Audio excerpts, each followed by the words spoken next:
माँ योनि रूप में बहुत युवा शक्ति बहुत तीव्र है। लेकिन समस्त सृष्टि का आधार तो वही है। जब तक भक्त को ऐसा प्रतीत होता रहता है तब भी एक प्रकार से अगर देखोगे तो वो कहीं कहीं महामाया का ही एक मोह है। ठीक है, माँ के प्रति प्रेम है, इसको जीना चाहिए व्यक्ति को, ये भी एक भाव है। जिस दिन माँ की कृपा होगी और ना, अभी तो क्या है ना कि हो सकता है उन्होंने बेटे के रूप में स्वीकार किया, एक भक्त के रूप में स्वीकार किया। आपने आपने भी यह बताने के लिए मना किया है उस दिन पत्नी के साथ बताना बात भी कर रहा नहीं था, आपने चाहिए, बोले बता के क्या पचास। फायदा, ये बता अगर तुम दोगे ना तो चीजें जो अंदर है वो बहुत जल्दी चली जाएंगी। ये सब चीजें बता ही नहीं जाती। और अभी इसको कहते हैं, एक तरह से ये शक्तिपात है। एक तरह से भक्ति का ये शक्तिपात है। अभी इसके बाद अगला स्टेप और चालू होगा। इसके बाद तुम्हें पता चलेगा कि एक दिन तुम्हें ये भी लगेगा छोटा और पूरा लगेगा कि पूरा समस्त बॉडी ब्रह्मांड में फीवर, वही बैठी है। जिस दिन जैसे याद कर रहा हूँ ना भैया, पूरा बॉडी फीवर कर रहा है। शक्तिपात हुआ है, जैसे याद आ इसको शक्तिपात कहते हैं। जिनको इन्हें मुक्ति देनी होती है, जिनको इन्हें शिवत्व देना होता है, शुरुआत में ये बच्चे की तरह गोद में ले लेते हैं, अपना बना लेते हैं, और उसके बाद फिर क्या करते हैं ना, उठा करके छोड़ देते हैं फिर चलने के लिए। तो उस वक्त साधक क्या करता है ना, उसको लगता है पहले वाला मजा का ही नहीं आ रहा है, इतनी तकलीफ क्यों आ रही है। इसका मतलब है कि जिसने जो गोद में उठाया था ना, गोद में उतने देर ही रखती है जितने देर आपका बाल्यावस्था है, यानी सिर्फ और सिर्फ शक्तिपात है। उसके बाद का जो क्षण होगा ना, जब वो जीवन सिखाना शुरू करती है तो हर तरफ से तोड़ के रख देती है। तो ये उन्होंने दाखिला लिया है आपका स्कूल में, इसलिए आपको आनंद लग रहा है कि अब संसार के अन्य चीजों से छूट करके आप उनके ऊर्जा के क्षेत्र में प्रवेश कर चुके हैं। लेकिन सावधान हो जाइएगा, उनके ऊर्जा के क्षेत्र में प्रवेश करने का मतलब है उनका क्लास शुरू हो जाना। और जब उनकी क्लास शुरू होती, कक्षा शुरू होती है, तो उनका असाइनमेंट, उनकी क्लास, उनकी परीक्षाएं, उनका ज्ञान बड़ी कठोर है।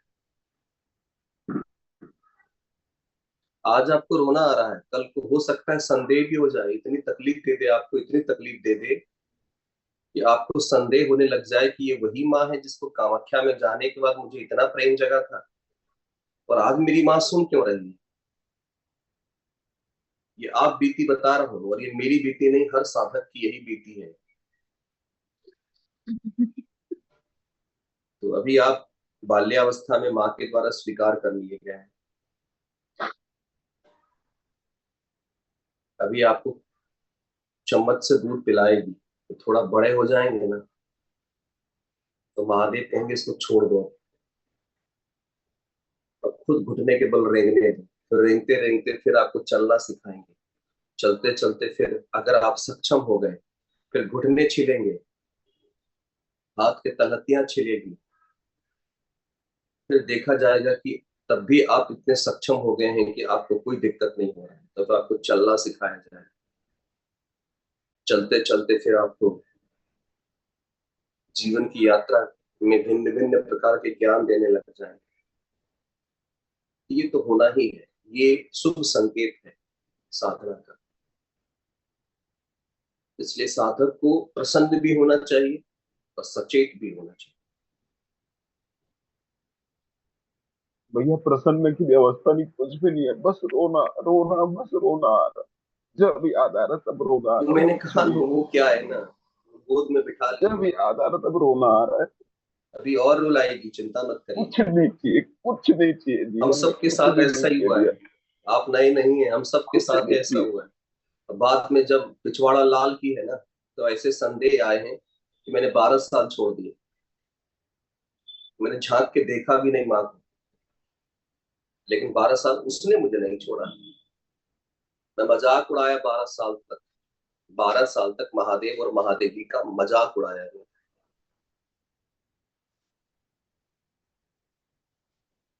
तो प्रारंभिक अवस्था है, होता है।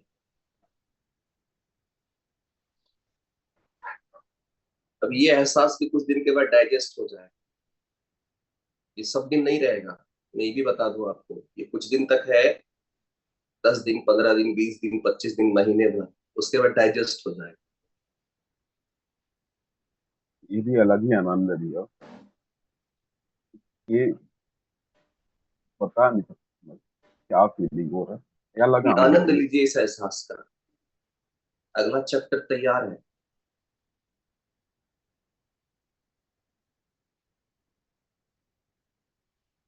आपने देखा है किसी भी किताब में कोई चैप्टर पहला बहुत कठिन होता है? हम्म। पहला चैप्टर हमेशा किताब में आनंददायक होता है। किसी भी किताब का ले लीजिए आप, दुनिया में जितनी भी कोर्स किताबें थी, सबका पहला चैप्टर बड़ा सरल है, आनंद आता है, आहा। अगला बढ़ते हैं फिर और कठिन होता है, अगला बढ़ते हैं फिर और कठिन होता है। ये जो स्थिति है, ये शक्तिपात की स्थिति है। जब शक्तिपात होता है तो साधक को ऐसा ही प्रतीत होता है। काशी का भी बहुत याद आ रहा है भैया। मतलब मेरे से रहा नहीं जा रहा एक उनसे चीज शब्द, जानते हो कि नहीं इतना याद आ तुम? रहा है। एक चीज जानते हो कि नहीं तुम? ये सब बातें यहाँ पब्लिकली बोल के पता है क्या कर रहे हो? पता है क्या कर रहे हो? तुम सबसे बड़ी गलती कर रहे हो, तुम्हें पता नहीं है। तुम पचा नहीं पा रहे हो। एक समय के बाद ये भी याद रखना, जब साधक पचा नहीं पाता है ना, तो गोद से उतार भी देती है, कहती है तुम मेरे योग्य नहीं हो। फिर जब ये अनुभूतियां वो दे रही है, जब ये प्रेम दे रही है, दुनिया के सामने क्यों गा रहे हो? पत्नी के साथ जब भोग होता है, प्रेम का आनंद होता है, दुनिया को सुनाते हो क्या? साधना पथ पर एक कहावत है, योग और भोग, तुलसीदास जी ने कहा है, दोनों गोपनीय रखना चाहिए। तुमसे पता है क्या हो रहा है? बर्दाश्त ही नहीं हो रहा है। तुमने पहला चैप्टर पढ़ लिया, तुम व्याकुल हो गए, लग रहा है पूरी दुनिया तुम सुना दे कि मुझे क्या मिल रहा है। और यहीं पर पता है क्या होगा? तुम अयोग्य ठहरा दिए जाओगे। ये एंट्रेंस टेस्ट है, तुम समझ नहीं पा रहे हो।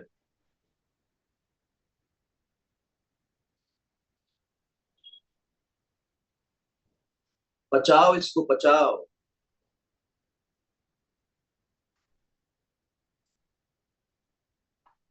अगर इसको तुमने गा गा के सब जगह बोल दिया ना, खाली हो जाओगे। जब दिन खाली हो जाओगे ना, फिर उस वो सीधे सीधे ये कह रही है कि तुम्हारी बॉडी, तुम्हारी क्षमता अब ऐसा हो गया है कि ये होता रहता है और हम काम करते रहते हैं। जिसको कहते हैं एक्सेप्ट कर लेना। कई बार जीवन में ऐसी घड़ी आती है कि आपको कई चीजें स्वीकार कर लेनी होती है, मेरे जीवन का हिस्सा है। तो मैंने ये मान लिया है कि जो ये गैस की समस्या है, this is a part of my life, we can not do anything, हम कुछ नहीं कर सकते। और शास्त्रीय अनुसार से, ग्रहों के अनुसार से, 2 से 3 महीने जो गुरुदेव हैं, जो बृहस्पति हैं, बहुत अतिचारी हैं, बहुत तीव्र चल रहे हैं। तो जो जो जिस जिस पर गुरु की कृपा है, जैसे मैं उच्च बृहस्पति वाला व्यक्ति हूँ, मेरा प्रथम घर में ही बृहस्पति बैठे, तो मुझे पेट की समस्या कोई रोक नहीं सकता। जिसके जिसके प्रथम घर में बृहस्पति बैठे, वो सब लपेटे जाएंगे, सब तकलीफ में होंगे, किसी न किसी को पेट की समस्या होगी।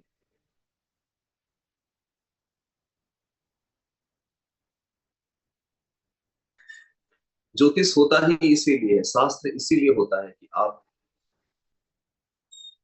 भाग्य की वास्तविकता को जान लें, आप जीवन की उस सच्चाई को जान लें कि इसके आगे नहीं हो सकता। जैसे बहुत पहले मुझे पता चल चुका था, जैसे जिसकी कुंडली में सूर्य और शनि एक दूसरे को देख रहे होते हैं, उसकी पिता से कभी नहीं बनती, कभी नहीं बनती। अब मेरी कुंडली में सूर्य और शनि ऐसे देख रहे हैं एक दूसरे को, मेरे पिता से कभी नहीं मिले, मुझे कभी दुख भी नहीं है, मेरा भाग्य था ऐसा, मेरी किस्मत थी। जैसे मेरा चंद्रमा नीच का है, मुझे माँ का प्रेम कभी मिलेगा ही, और अगर मिल गया तो मेरा चंद्रमा उच्च का हो जाएगा। I don't know what is the love of mother from childhood, मुझे नहीं पता। जस्ट इसी के अगेंस्ट मेरे बड़े भाई को बहुत प्यार मिला। अब कहेंगे ऐसा कैसे कर सकती है, अब है। रियलिटी है। तो इसमें माँ को दोष नहीं देता मैं, तकदीर को दोष नहीं देता मैं, किसी को नहीं भेज देता मैं। ये मानता हूँ जिस तरह से मेरी ग्रह की स्थिति थी, अगर मुझे कोई प्रेम दे देगा तो मेरी स्थिति ऐसी है कि मैं उसका, वो मेरा बंधन बन जाएगा। तो प्रभु ने शुरू से मुझे सबसे काट के रखा। मेरी कुंडली में ऐसा योग है कि मुझे भाई बहन से कभी संबंध ही नहीं बनेंगे। मतलब मैं परिवार विहीन संबंध लेकर आया, मुझे तकलीफ नहीं है। मेरे तीनों भाई बहन आपस में खूब प्रेम करते हैं, खूब बातचीत करते हैं। दुनिया के अनुसार मैं नालायक हूं, लेकिन मैं जानता हूं कि कुछ भी कर दो, क्योंकि उनकी दिशा पूरब है, मेरी सोच की दिशा पश्चिम भगवान ने बनाई।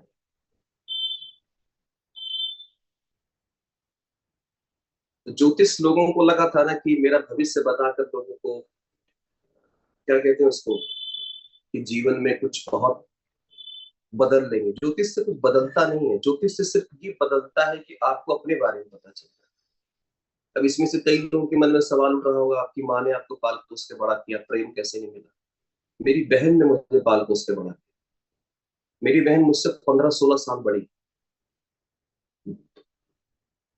मैं नहीं जानता बचपन से कि कैसे माँ बच्चे को खाना खिलाती है। मैंने आंख खोला, मैंने अपनी बहन को देखा। बड़ी बहन से इसीलिए थोड़ा लगाव, आज भी बात होती है। मैं उसके सुख दुख में खड़ा रहता हूँ। तो कभी भी ज्योतिष को आप, मुझे ज्योतिष की जानकारी तो नहीं है, इतना जानकारी है जितना अध्यात्म में होना चाहिए। तो ज्योतिष लोगों को दिखाकर एक बात बताइए, नहीं किसी ने आज तक किस्मत बदली? मुकेश अंबानी के छोटे बेटे के 45 साल की एज में बहुत बड़ा मारकेस लगा है। इतना बड़ा मारकेस है कि उसकी जान जा सकती है। वो क्या कर सकता है? देखते हैं, दुनिया के सारे मंदिर छान रहा है। क्यों छान रहा है? भाग्य से लड़ने के लिए। तो इतना ही हो सकता है कि व्यक्ति बेड पर जाएगा और प्रभु की कृपा होगी तो फिर उठ के खड़ा हो जाए। अब तो आदत सी हो गई।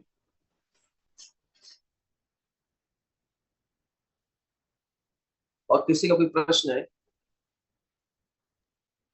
भैया, आयुर्वेदिक ट्रीटमेंट करा सकते हो गैस क्या के कह रही है? लिए? आयुर्वेदिक ट्रीटमेंट करा सकते हो गैस के लिए? बहन, मैंने पहले ही दिन कहा था मुझे उपाय नहीं बताना। 21 साल से जेल है, कुछ बचा नहीं मेरे। अब कोई उपाय बताता है ना तो यहाँ टंटनाहट होने लगता है। मुझे मत बताओ। हम्म। कुछ भी नहीं छोड़ा है मैंने।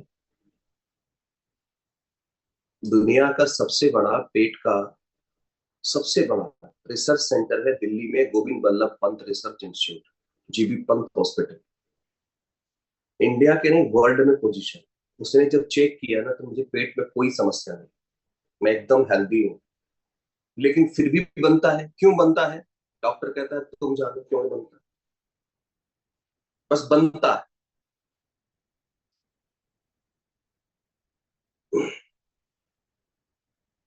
किसी का कोई प्रश्न है? अगर प्रश्न है, नहीं है तो फिर चले, फिर धीरे धीरे चीजों को रिवीजन करें। पीछे के लेक्चर से कोई प्रश्न? मेरी चिंता मत करिए, मैं संचालित रह सकता हूँ बहुत अच्छे तरीके से। चलिए, एक बार फिर से रिवीजन शुरू करें। और आज काली के 2-3 स्वरूप को हम समझने की कोशिश करेंगे।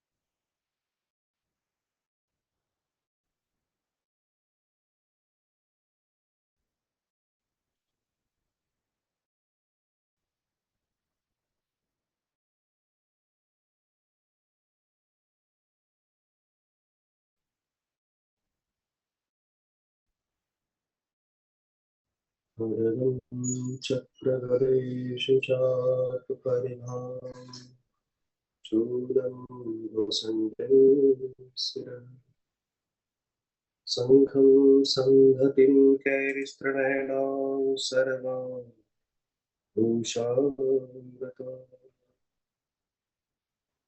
नीलाश्याममासपादसपां शेवे शेवे महाकालिका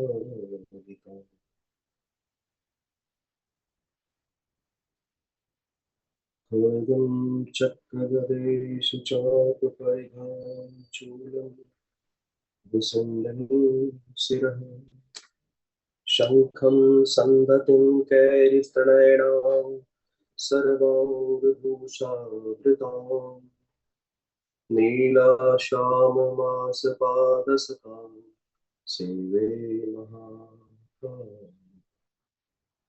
यावस्तस्वपिते हरहु कमलजो हन्तं मधुकैटभम् अक्षरसकपर्शुं गदेषु कुलिसं पद्मं धनुष्कुण्डिकाम् दण्डं शक्तिमसिं च चर्मजलजं घण्टां सुरभाजनम् शूलं पाशुसुदर्शने च पद्धतिं हस्ते प्रसन्नाननम् सेवे शैरिविमर्दिनीमिह महालक्ष्मीं सरोजस्थिताम् घण्टाशूलहलानि शङ्खमुसलै चक्रं धनुः सायकम् हस्ताब्जैर्दधतीं गणनान्तविलसतां सुतल्यप्रभा गौरीदेहि समुद्भवां त्रिजगतमधारभूता महापूर्वमत्र सरस्वती मनु भजे शुम्भादितैतर्दिनी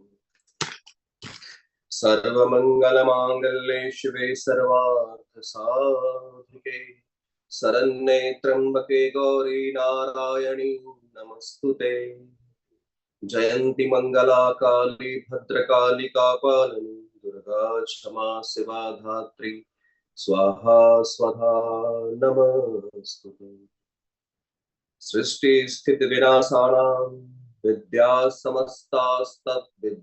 समस्तास्तव देवी भेदा स्त्रियः समस्ता सकल जगतषु तो एकया पूरितमं एतत् काते स्तुतिजा परा परोक्तिः या देवी सर्वभूतेषु मातृरूपेण संस्थिता नमस्तस्यै नमस्तस्यै नमस्तस्यै नमो नमः या देवी सर्वभूतेषु शक्तिरूपेण संस्थिता नमस्तस्यै नमस्तस्यै नमस्तस्यै नमो नमः या देवी सर्वभूतेषु विद्यारूपेण संस्थिता नमस्तस्यै नमस्तस्यै नमस्तस्यै नमो नमः या देवी सर्वभूतेषु वृत्तिरूपेण संस्थिता नमस्तस्यै नमस्तस्यै नमस्तस्यै नमो नमः या देवी सर्वभूतेषु भक्तिरूपेण संस्थिता नमस्तस्यै नमस्तस्यै नमस्तस्यै नमो नमः।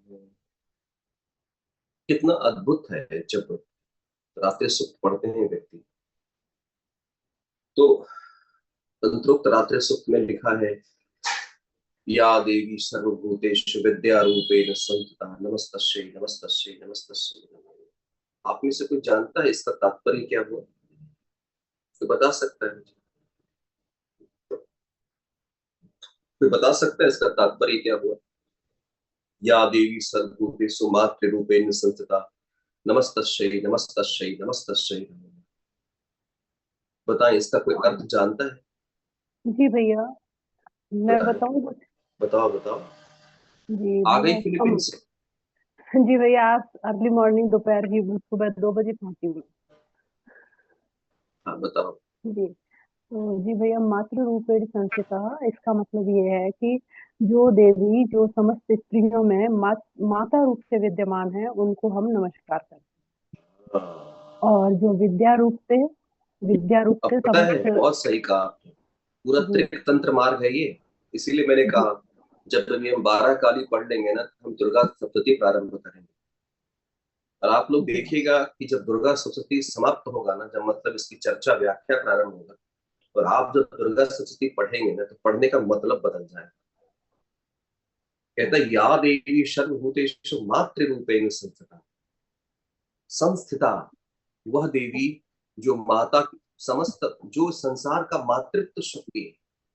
मातृत्व शक्ति मतलब जो जितनी भी मातृत्व, जो जननी की शक्ति है, उन सब में जो विद्यमान है। यानी पशु में भी अगर कोई माँ बनकर अपने बच्चे को दूध पिला रहे, मानव के रूप में भी अगर माँ बनकर दूध पिला रहे, कोई चूहिया भी अगर अपने बच्चे को जन्म देने के बाद आपने देखा है कितना व्याकुल रहती है। आपने चूहिया को देखा है? चूहिया अपने छोटे छोटे बच्चों को उठा उठा कर इधर उधर करते रहती है। मैं उसको देखकर आश्चर्यचकित रहता हूं। चिड़ियों को देखा है, जब बारिश हो रहा होता है तो अपने पंखों के नीचे जो है अपने बच्चों को छुपा देते। तो मैं सोचकर दंग रह जाता हूं, किसने इसके भीतर वो ममत्व दिया। सांप को देखिए, अपने अंडे के चारों तरफ कुंडली मार के बैठ जाता। नहीं, ये जगत जननी का अद्भुत स्वरूप है। इसका मतलब समस्त सृष्टि के भीतर जो मातृत्व रूप में विद्यमान शक्ति है, उसको नमस्कार है, उसको नमस्कार है, उसको नमस्कार।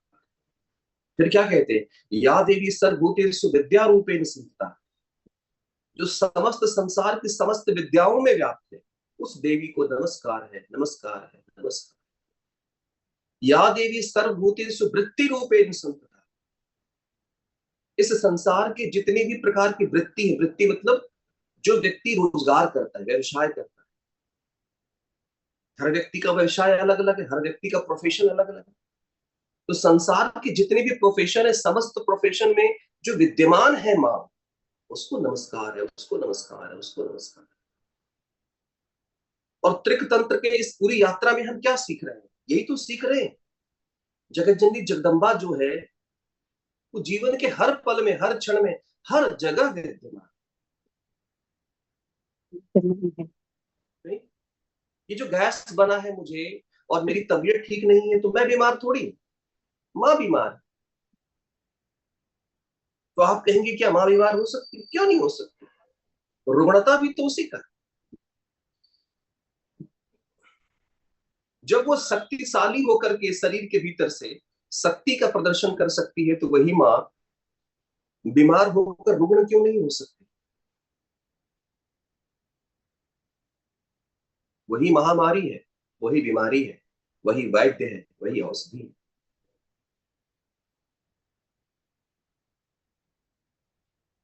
और जब व्यक्ति इस प्रकार से सोचता है, जब साधक इस प्रकार से अपने भीतर भाव लाता है, तो वह अपने प्रति साक्षी हो जाता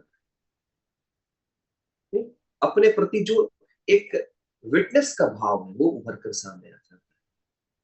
बात समझ में आ रहा है? तो कहने का मतलब कुल मिलाकर के क्या है? उस जगत जननी को हम जान रहे हैं, उस जगत जननी को हम समझ रहे हैं, जो सर्वत्र व्याप्त है, जो हर जगह व्याप्त है। रीवा अपना बाल बांधो, तो कहने का मतलब है कि जो सबसे महत्वपूर्ण चीज है, जो सबसे महत्वपूर्ण भाव है, वो यह है, जगत जननी प्रत्येक जगह पर स्थित है। मैंने कहा इंद्रियां क्या है? इंद्रियां माँ की योगिनियां है। और योगिनियां क्या करती हैं? योगिनियां बड़ी खतरनाक होती हैं, पता है कि नहीं? योगिनियों का जो स्वरूप है, जगत जननी के जो 64 योगिनियां हैं, वो देवी का ही रूप है। लेकिन उनके भीतर परापरा है, उनके भीतर आधा दैवीय लक्षण है और आधा मानव वाले लक्षण।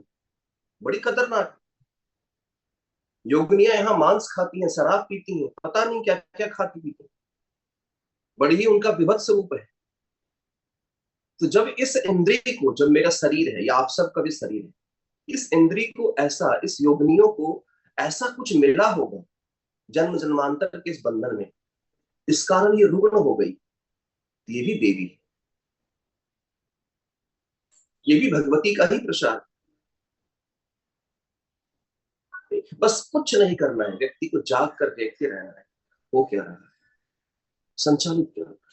तो आइए आज स्लाइड हम दिखाएंगे और बारी बारी से आप सबसे किसी से भी पूछेंगे और आप बताएंगे। आज आज 11 काली तक हम पहुंचने की कोशिश करेंगे। 12वें को कल हम समाप्त करेंगे। कल हम 12वें के बारे में चर्चा करेंगे, ठीक है?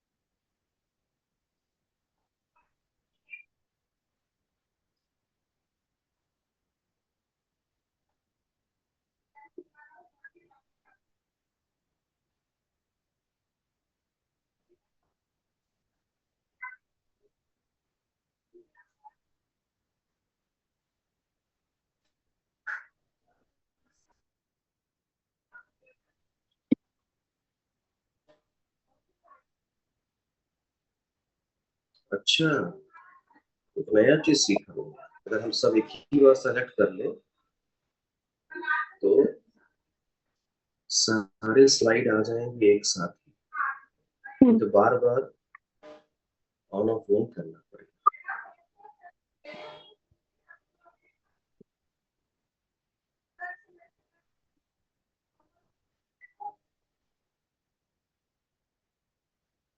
बात समझिएगा। सबसे पहली है माता जगत जननी जगदम्बा का जो प्रथम रूप है, उस पराशक्ति का जो प्रथम रूप है, वो सृष्टि काली के रूप में है। यानी संसार में जितने प्रकार के भी विचार उत्पन्न होते हैं, वो सब विचार भगवती के हैं। अब प्रश्न उठता है, ये विचार उत्पन्न कैसे होंगे? ये इंद्रियों के माध्यम से ही तो विचार उत्पन्न होंगे। तो इंद्रियों को आपने जैसा दिया है, वो भगवती भी वैसा विचार उत्पन्न करने लग जाए। इसलिए साधक को सदैव चाहिए अपने जीवन के भीतर वो अनुशासन रखे। अगर आप प्रतिपल सिर्फ अगर सिर्फ और सिर्फ अपने जीवन में शराब शराब ही देखेंगे, तो भगवती भी आपको शराब का ही विचार देने लग जाएगी। मैंने कहा ना कि ये जगत जननी ही है, आप और मैं जैसा कुछ नहीं है, सब कुछ भीतर भगवती का है। तो आपकी चेतना जो है, आपकी जो इंद्रियां हैं, आप कैसे रूप में भगवती को चाहते हैं, उस रूप में भगवती आपके सामने प्रकट हो। तो सृष्टि काली सर्वप्रथम हमारे भीतर विचार उत्पन्न करती। सर्वप्रथम हमारे भीतर के जो भी किसी भी व्यक्ति वस्तु को देखने के पश्चात जो प्रथम विचार उत्पन्न होता है, वो विचार सृष्टि काली के कारण उत्पन्न होता है। तो एक साधक यदि सृष्टि काली को ध्यान करना चाहे, उसका स्मरण करना चाहे, तो किसी भी व्यक्ति वस्तु को देखकर जो प्रथम विचार उत्पन्न होता है, यदि उस विचार के प्रति साक्षी हो जाए, तो वह सृष्टि काली के प्रभाव को, सृष्टि काली के उस उत्कर्ष को समझ सकता है। उसके बाद है सृष्टि काली क्या है? सृष्टि काली जो ये शिव रूपी समुद्र है। शिव रूपी समुद्र कहने का मतलब शिव परम चेतना के आधार है। और शिव को भगवती माँ काली जो पराशक्ति है, परा अम्बा है, वह शिव के साथ मिलकर के इस शैव समुद्र का निर्माण की। शैव समुद्र मतलब ये समस्त ब्रह्मांड, जो अनंत ब्रह्मांड है, जो अनंत कोटि ब्रह्मांड है, इस अनंत कोटि ब्रह्मांड का सृजन की है। इस अनंत कोटि ब्रह्मांड को शैव समुद्र कहा जाता है। इसका मतलब है कि सृष्टि काली क्या है? प्रथमतः जो विचार उत्पन्न हो रहा है, ये भी तो आप सब जानते हैं ना कि जब सृष्टि उत्पन्न हो रहा है तो सबसे पहले विचार ही तो उत्पन्न हुआ। तो प्रथम विचार जो सृष्टि के अंदर उत्पन्न हुआ,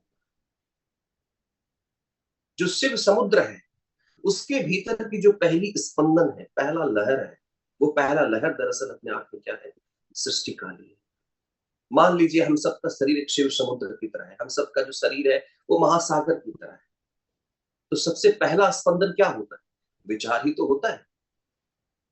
नहीं, सबसे पहली लहर क्या होती है? किसी भी व्यक्ति वस्तु को देखने के बाद जो हमारे भीतर सबसे पहली तरंग उत्पन्न होती, वो पहली तरंग क्या होती? विचार ही तो होती है। और गौर करिएगा, वही विचार फिर भीतर प्रवेश कर जाता है।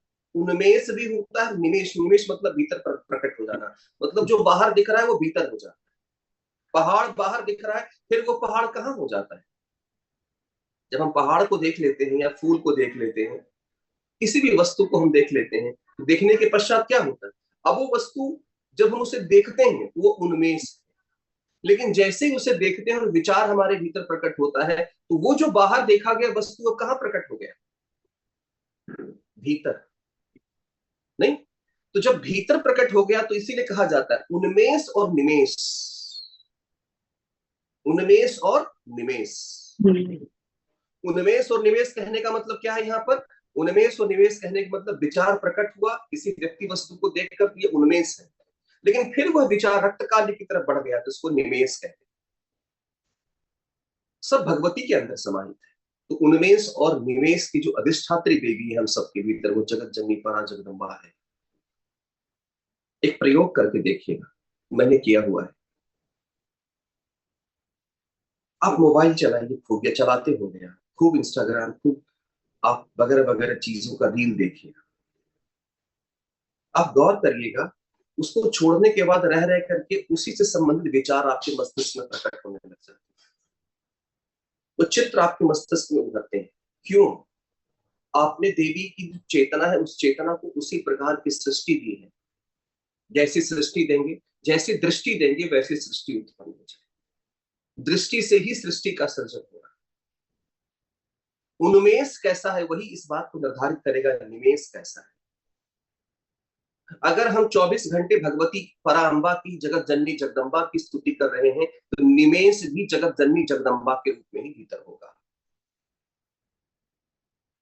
नहीं, मान लेते हैं भी जैसे कामेश कामाख्या से आया है, वो 24 घंटे भगवती की उस पराअंबा की शक्ति के अधीन रहा, तो अंदर निमेष रक्त काली सब कुछ, यहां पर जो उसके भीतर उठ रहा है बार बार लहर, कोई बता सकता है वो किस काली के कारण हो रहा है? जो कामेश के अंदर अभी हमारे गुरु भाई जो हैं, उनके भीतर रह रहकर भाव उठ रहा है और माँ के भाव में विलाप करने लग जाते हैं।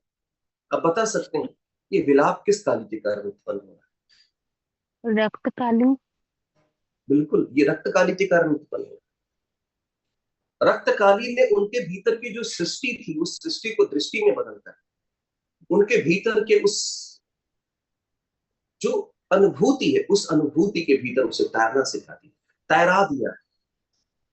नहीं, कुछ समय के बाद, तो इसका मतलब है अगर हम देखें और समझें तो क्या समझते हैं? सृष्टि काली में उन्मेष भी है, निमेष भी है। आउटवर्ड एंड इनवर्ड डायरेक्शन, मतलब सृजन भी सृष्टि का वहीं पर हो रहा है, दृष्टि का एक एक सृष्टि का प्रकटीकरण भी वहीं हो रहा है। फिर वो सृष्टि ओझल भी होती है। ओझल भी कैसे होती है? हमने पहाड़ देखा और देखने के बाद वहां से हट गए, पहाड़ तो समाप्त हो गया, मगर पहाड़ का भीतर विचार प्रवेश कर गया, निमेष हो गया। ठीक है, सृष्टि काली के बाद आते हैं हमारे स्थितिनाशन काली आ गई, रक्त काली आना चाहिए था ना।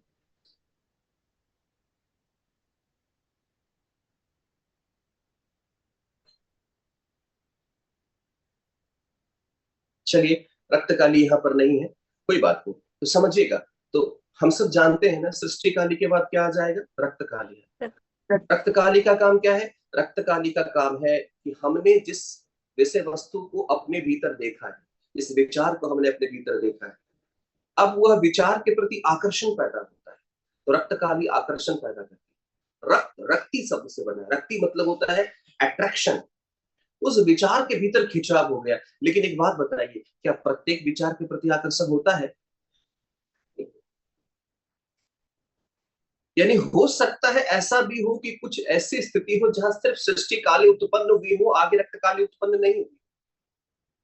जरूरी नहीं कि 12 कालियां एक साथ प्रकट होगी, इस बात को स्मरण में रखिएगा।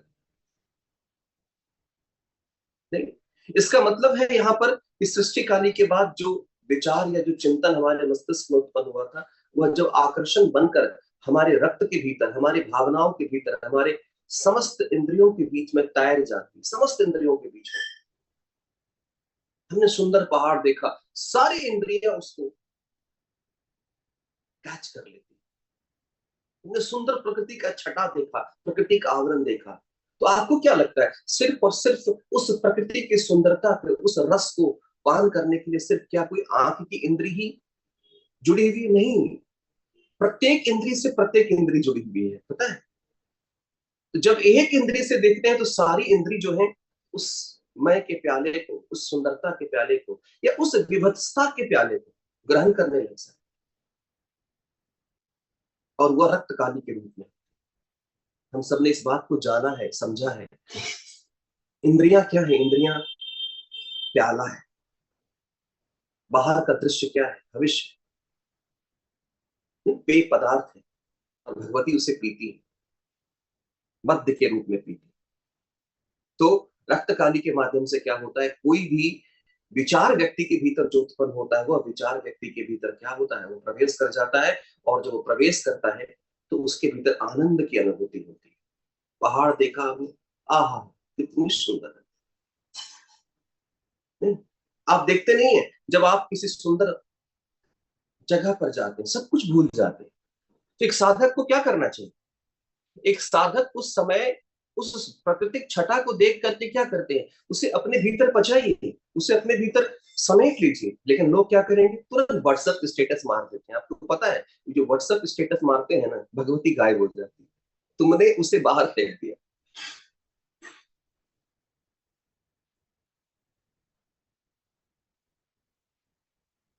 भगवती ने सुंदर तुम भगवती प्रवेश की। मैं क्यों कामेश को कह रहा हूं? कामेश अपने अनुभव को मत हटाओ, अपने अनुभव को मत बताओ। तुम बता रहे हो, इसका मतलब भगवती प्रकट हो रही है और तुम बोलकर बाहर निकाल रहे हो। हमने सुंदर पहाड़ देखा, पहाड़ देख, अरे हमने इतना सुंदर पहाड़ देखा, पहाड़ देखा, पहाड़ देखा। आप देखना, पहाड़ देखा, पहाड़ देखा, 20 जगह गाए, 21वें पल में क्या होगा? खत्म, वो एहसास ही खत्म। भगवती गायब हो जाएगी, आप पचा नहीं पाए। इसीलिए मैंने एक व्हाट्सएप पर, और एक बता दें, मैं किसी का व्हाट्सएप नहीं देखता स्टेटस। आप लोग सोचते हो कि भैया स्टेटस देखते हैं ना, मैं सिर्फ देखता हूँ जो साधना में आते हैं उनका स्टेटस देखता हूँ। बुद्धि कितनी दूर आगे गई। जो व्यक्ति, साधक का सबसे पहला लक्षण है अंतर्मुखी होना। इंट्रोवर्ट हो जाता है वो कभी भी अपनी खुशियां जाहिर नहीं करता, कभी भी अपना दुख जाहिर नहीं करता। और साधक का सबसे पहला कैरेक्टर है ना, कि अगर वो देना चाहता है तो वो कुछ स्टेटस भी लगाएगा जिससे कि दुनिया तक आवाज पहुंचे, मैसेज जाए। तुम तो अपने रहे सही जो कुछ भी फीलिंग है, जो संपत्ति है, सब दुनिया में बांट देते हो, तुम रख कहां पाते? मैं भी सुंदर सुंदर चीजें देखता हूँ, मैं भी सुंदर सुंदर चीजें देखता हूँ, लेकिन मैं किसका लगाता हूँ? मैं कुछ व्यंग की चीजें, जैसे कि कुछ मस्ती की चीजें लगा, जैसे मैं अपने कुत्ते के बारे में लगाता हूँ स्टेटस। अब इससे मेरा कुछ घटता बढ़ता नहीं है, न्यूट्रल है मेरे लिए वो।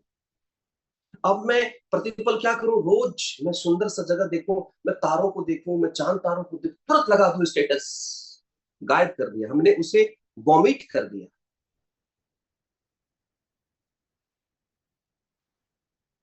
साधक को तो ये कहा गया है कि अगर तुमने कोई सुंदर चीज देख ली है ना, अगर तुमने कोई खूबसूरत चीज देख ली है तो अपने आप से भी मत कहो। क्यों? अगर तुम अपने आप से नहीं कहोगे, अगर 20 साल भी तुम बात चाहोगे ना, तुम उस दृश्य प्रकट कर लोगे अपने भीतर और आनंद ले लोगे। हमारे भीतर से खुशियां खत्म क्यों हो जाती है? हम अपनी खुशियों को पचा नहीं पाते, जबकि इंसान को चाहिए कि दर्द बांट दे, खुशियों को मत बांटे, एहसासों को मत बांटे। तो आप जब अपने भीतर के एहसास को, अपने भीतर के एहसास को स्टेटस पे लगा देते हैं, चार आदमी के सामने गा देते हैं ना, तो स्थित नासन काली प्रकट ही नहीं हो पाती।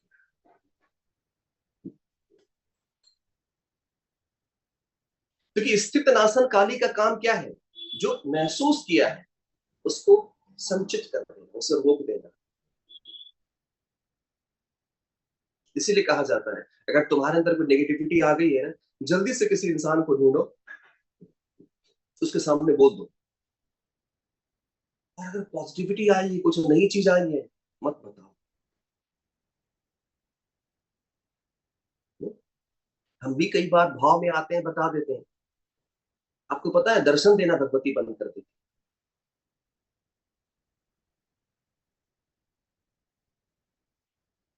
तो कहने का मतलब क्या है? ये जो मैंने कहा इसलिए कहा कि मैं चेक उनका इसलिए स्टेटस करता हूं ताकि मुझे पता लगे इनका लेवल क्या है, मेंटल लेवल क्या है, ये 2 महीने की यात्रा में कहां तक पहुंच पाए।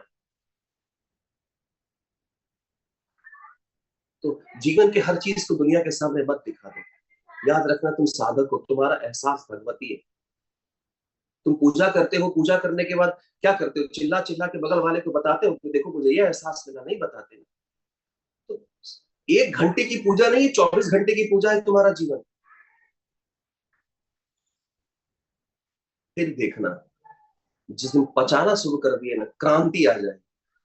जैसे मैं रोहिणी को कह रहा हूँ, रोहिणी तुम्हारे पास बड़ी सुंदर सुंदर बगीचे हैं, बाग बगीचे हैं, प्रेम है, पशु पक्षियां हैं किसी के भीतर, तुम पचा के देखना। देखना एक दिन तुम्हारे भीतर, आंखें बंद करोगे ना, तुम्हारे भीतर एक एक एक एक उपवन दिखाई पड़ेगा। वो जो प्रकृति की खूबसूरती है ना, तुम्हारा पोषण करने लग जाए। ठीक वैसे ही जैसे क्या, अगर मैं इंस्टाग्राम खोल लेता हूँ किसी दिन, तो क्या होता है किसी दिन? सिया मर्डर, आगरा मर्डर, फलाना मर्डर, चिलाना मर्डर, ये पत्नी ने पति को मारा, ये पति ने पत्नी को मारा। तो क्या होता है? अब किसी से कह तो नहीं पाए, जब कह नहीं पाए, आंखें बंद करो, वही पीड़ा अंदर रहेगी, क्यों मार दिया? अब देखो, रक्तकाली उसे ग्रहण कर रहे हैं, क्यों? क्यों मारा? नहीं करनी थी शादी तो कह देते यार नहीं करें। किसी के बच्चे को छीन लिया, अब ये अंदर चल रहा है, क्यों कह नहीं पा रहे हैं। अगर इसी चीज को हम कह दें तो शायद ना उत्पन्न हो। तो दर्द कह दो, लेकिन बात यही है, कहते हैं अगर तुम्हें दर्द हो ना, कोई सुनने वाला भी ना हो, तो पेड़ पौधों को जाके कह। मैं तो, कोई सुनने वाला नहीं रहता है तो मैं ऐसे करके अपने टेरेस पर खड़ा होता हूँ, आसमान को देखता हूँ, मुंह से शब्द नहीं निकलते हैं लेकिन मैं उन्हें कह रहा हूँ। आंखें खोल देता हूँ, मैं विधि बताता हूँ, आंखें खोल के कहता हूँ, आंखें खोल के क्यों मारा यार, मना कर देते, निकाल दिया उसे, ब्रह्मांड में फेंक दिया। आपको क्या लगता है एक साधक शिव क्यों हो जाता है? साधक शिव कहने का मतलब है शिव की प्राप्ति शिव बनकर ही हो सकती है।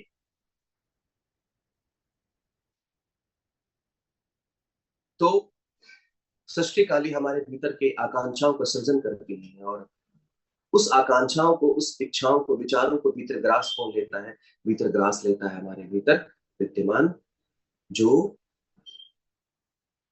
रक्त काली है, वो उसे भीतर प्रवेश कर देती है और हमारे भीतर एक प्रकार की अनुभूति होने लग जाती है, आनंद होने लग जाता है।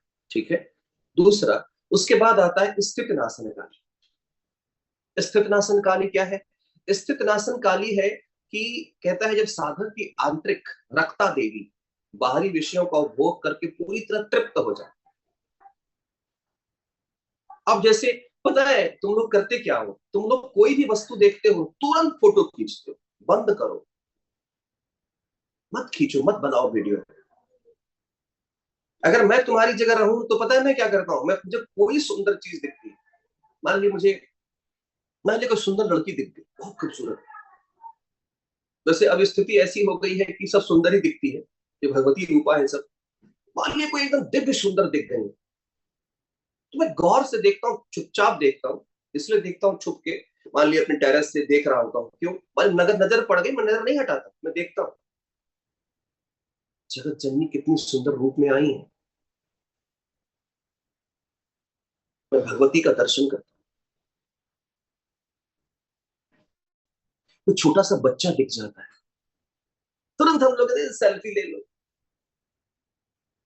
Smile smile smile. मुझे छोटा सा बच्चा दिखता है तो मैं क्या कहता हूँ, वाह, फिर आ गए। और मैं आनंदित रहता हूँ, मैं ये मेरी आदत है, मैं जब भी किसी छोटे बच्चे को देखता हूँ तो मैं अंदर बाहर से मैं प्रेम करता हुआ देखता हूँ और मैं उनका मजाक उड़ाता हूँ। मजाक क्या उड़ाता हूँ मैं, अक्सर मैं कहता हूँ चैन नहीं मिला ब्रह्मांड में, फिर आ गए। और अब आ गए हो, अब पूरे 70-80 साल भोगोगे, अब बेटा भोग। अब ये जो आनंद है ना, ये एक अलग रस है। सामने वाला सोच रहा है अंकल जी प्रेम कर रहे हैं, भैया जी प्रेम कर रहे हैं, और मेरे अंदर क्या चल रहा होता है, फंस गए बेटा। अब मजा लो, अभी तो माँ बाप तुम्हें पुचकार रहे हैं, साले एक दिन चपेटा मारेंगे, मुझे समझ में आ जाएगा, फिर दुनिया चपेटा मारेगी, फिर समझ में आ जाएगा। मेरा बेटा जब आता है एकदम से कभी कभी खुश होकर के पापा, एकदम से आएगा ना, ऐसे हो गया वैसे हो गया, मैं गले लगाता हूँ और मैं कहता हूँ हे मानव, एकदम हृदय से आवाज निकलती है, हे मानव शरीर ले ले आनंद, तेरी बजेगी, बहुत बुरी तरह बजेगी। और इतने बढ़िया से वो सिस्टम बैठा है। तो कहने का मतलब क्या है, एक साधक का भाव बदलता है, भगवती बदलती हैं। हम लोग की आदत क्या होती, पहाड़ देखा फोटो ली। मैं पता है मैं इतनी जगह गया, उत्तराखंड गया, मैं कहीं भी गया, आपको मालूम है मेरे साथ जो गए हैं वो मेरे मोबाइल से वीडियो बना ले, आज तक एक क्लिक नहीं मारा हूं। लेकिन जानते हैं साधना का प्रभाव ऐसा है कि मैं अभी चाहूं उस जगह पर जाकर बैठ जाऊं अपने सूक्ष्म शरीर से और वो आनंद ले लूं हवा का। हम क्या करते हैं, झट से सेल्फी, ये साधक का लक्षण नहीं है। एक बात याद रखना, जब तुम साधक बनोगे ना, साधना के उस स्तर पर पहुंचोगे ना, तो एक बात याद रखना, भगवती सिर्फ झलकेंगे तुमसे, ये छिछोरापन है। बचाओ अपने भीतर, क्यों? इसलिए बचाओ, सुंदर सुंदर दृश्यों को क्यों बचाओ, ये सुंदर दृश्य भगवती के श्रृंगार है। और जो नकारात्मक दृश्य हैं उनको उगल दो, वॉमिट कर दो।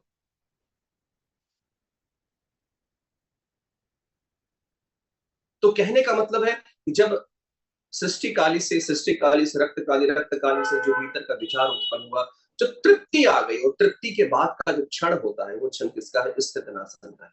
जब भोग समाप्त होता है तो अंतर्मुखी होकर साधक के भीतर यह बोध उठता है, मैंने इस वस्तु को पूरी तरह जान और समझ लिया। मेरी बात रुको और समझो। मैं खूब गौर से एक पुष्प को देखा जा रहा हूं, देखे जा रहा हूं, उस पुष्प और मुझ में कोई अंतर ही ना बचा। मैं किसी स्त्री को खूब गौर से देखे जा रहा हूं, देखे जा रहा हूं, देखे जा रहा हूं। अब ऐसा नहीं है लड़कों को बता दें, अब ऐसा ना है कि बाहर में एकदम खुलेआम देखे जाना, मार के दो चमेटा वहीं लाल कर देना, क्या देख रहा है भाई? ऐसे नहीं। मैं देख रहे हो अगर किसी को, मान लो अपनी पत्नी को ही देख रहे हो, तो देखते समय क्या है, देखते समय जब उसको तृप्त हो जाए तो उस स्त्री के चेहरे को मत याद करो, भीतर की तृप्ति को याद करो। तुमने कोई भी भोग किया, उसके बाद एक तृप्ति आती, तो तृप्ति के क्षण में क्या एहसास प्रकट होता है? ये एहसास प्रकट होता है कि मैंने इस वस्तु को जान लिया है।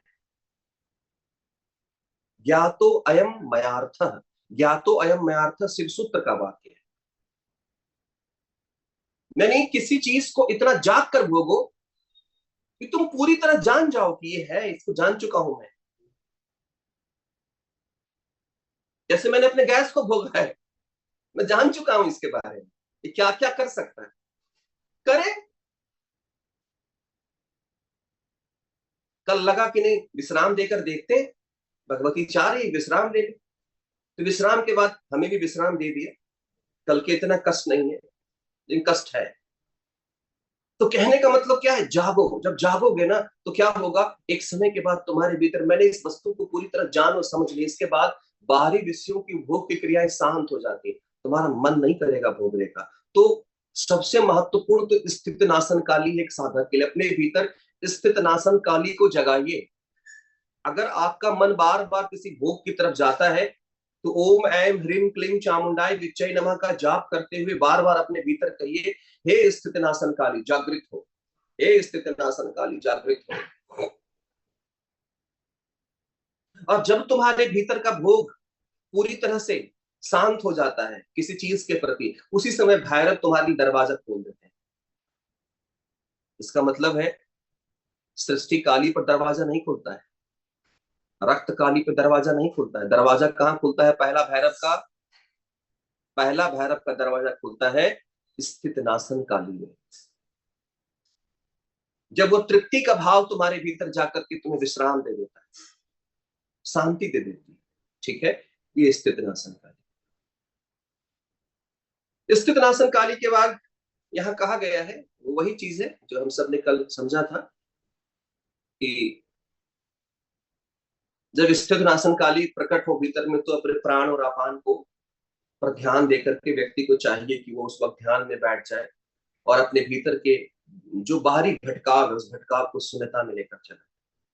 स्थित नासन काली का ये भी काम है कि जैसे कि क्या होता है, स्थित नासन काली क्या करते हैं, जैसे हमने किसी भोग का आनंद लिया और आनंद लेने के बाद क्या होता है, हमारे भीतर यदि कोई भटकाव, यदि चाहते हैं कि उस तृप्ति के बाद भी हमारे भीतर वो शांति बनी रहे, तो उस शांति को बनाए रखने के लिए आपको तुरंत चाहिए कि आप अपने श्वासों पर ध्यान दे दीजिए और अपनी आती जाती सांसों पर ध्यान देकर अपने मन को एकाग्र करके आप वह जो स्थिति जिसकी तृप्ति हुई है, जिसका सेटिस्फेक्शन हुआ है, उसको भीतर महसूस करते रहे।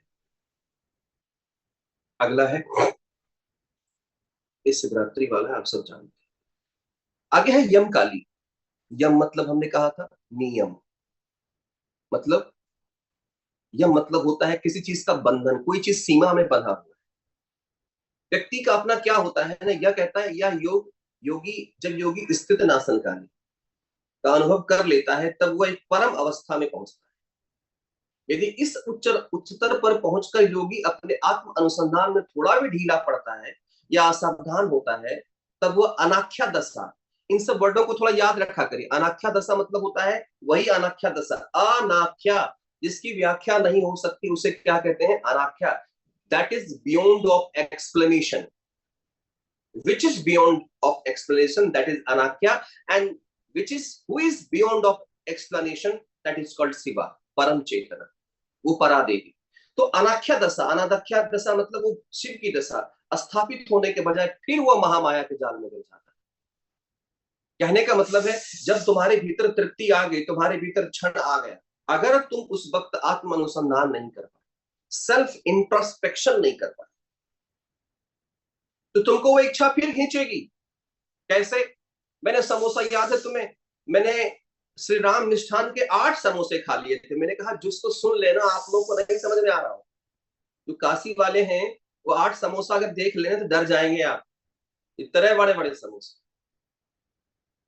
दुकान वाले का आंख फटा रह गया। तो जब मैंने उस 8 समोसे को भोग करके तृप्त होकर पूरी सतर्कता के साथ उसे देख लिया था, तो वो स्थिति नाशनकारी, अब जब भी मैं श्री राम भंडार के पास से गुजरता हूं, वो समोसा मुझे आकर्षित नहीं करता है, लेकिन वो समोसे का विचार मेरे अंदर आता है। लेकिन मेरे भीतर का जो आत्म अनुसंधान है, वो आत्म अनुसंधान क्या करता है? कहता है, अभी हमने क्या पढ़ा था, वो यही स्टेटमेंट दोहराता है। क्या दोहराता है? वो स्टेटमेंट दोहराता है, क्या तो अयम मयार्थः, मैंने इसे जान लिया है। यानी एक बात गौर कर रहे हैं, सब जुड़ी हुई है आपस नहीं। तो इसी में एक चीज आता है जो कि कहा गया है कि यदि कोई व्यक्ति यम काली की स्थिति पर रहना चाहता है, क्योंकि एक बात तो तय है, हम तृप्ति पाते हैं, शांत होते हैं, फिर मेरा मन फिसल जाता है। नहीं, हम तृप्ति पाते हैं, फिर मेरा मन फिसल जाता है। अब फिसलन से मुझे एक एग्जाम्पल याद आ रहा है, आप लोग को मजा आएगा। जब हम 17-18 साल की उम्र में थे, जब पहला प्रेम हुआ था मुझे, तो स्कूल फ्रेंड थे और पहला प्रेम हुआ था, तो उस वक्त हम लोग गांव में रहते थे, कहाँ इतनी क्षमता थी कि हम लोग मोबाइल, एक आध घर में टेलीफोन हुआ करता था। स्थिति नाशन काली का एग्जाम्पल समझिए, कैसे भक्त, कैसे जो है साधक फिसलता है। तो क्या होता था कि जहां बाजार में उसका घर था और वो 3 मंजिले पर सामने, उस वक्त गर्मी के समय में, जैसे आप लोग, हम लोग यहाँ एसी में बैठते हैं, पहले गांव घर में क्या होता था, अगर आप 80 के दशक के पैदाइश हैं तो आपको समझ में आता होगा, भारत में या गांव घर में जब गर्मी होती थी तो शाम में लोग कहाँ टहलते थे? छत पे, महिलाएं छत पे टहलती थी, है ना? तो महसूस करिएगा आप उसको। तो और हम लड़के क्या करते थे, हम लड़के निकलते थे उनको देखने के लिए। एक साइकिल हुआ करता था, हमारे साथ एक दो दोस्त हुआ करते थे, तो रोज अपने आप को समझाते थे, देख तो लिया है, लेकिन फिर मन कहता था चलो एक बार फिर देखते हैं। यही है उद्यमो भैरवा,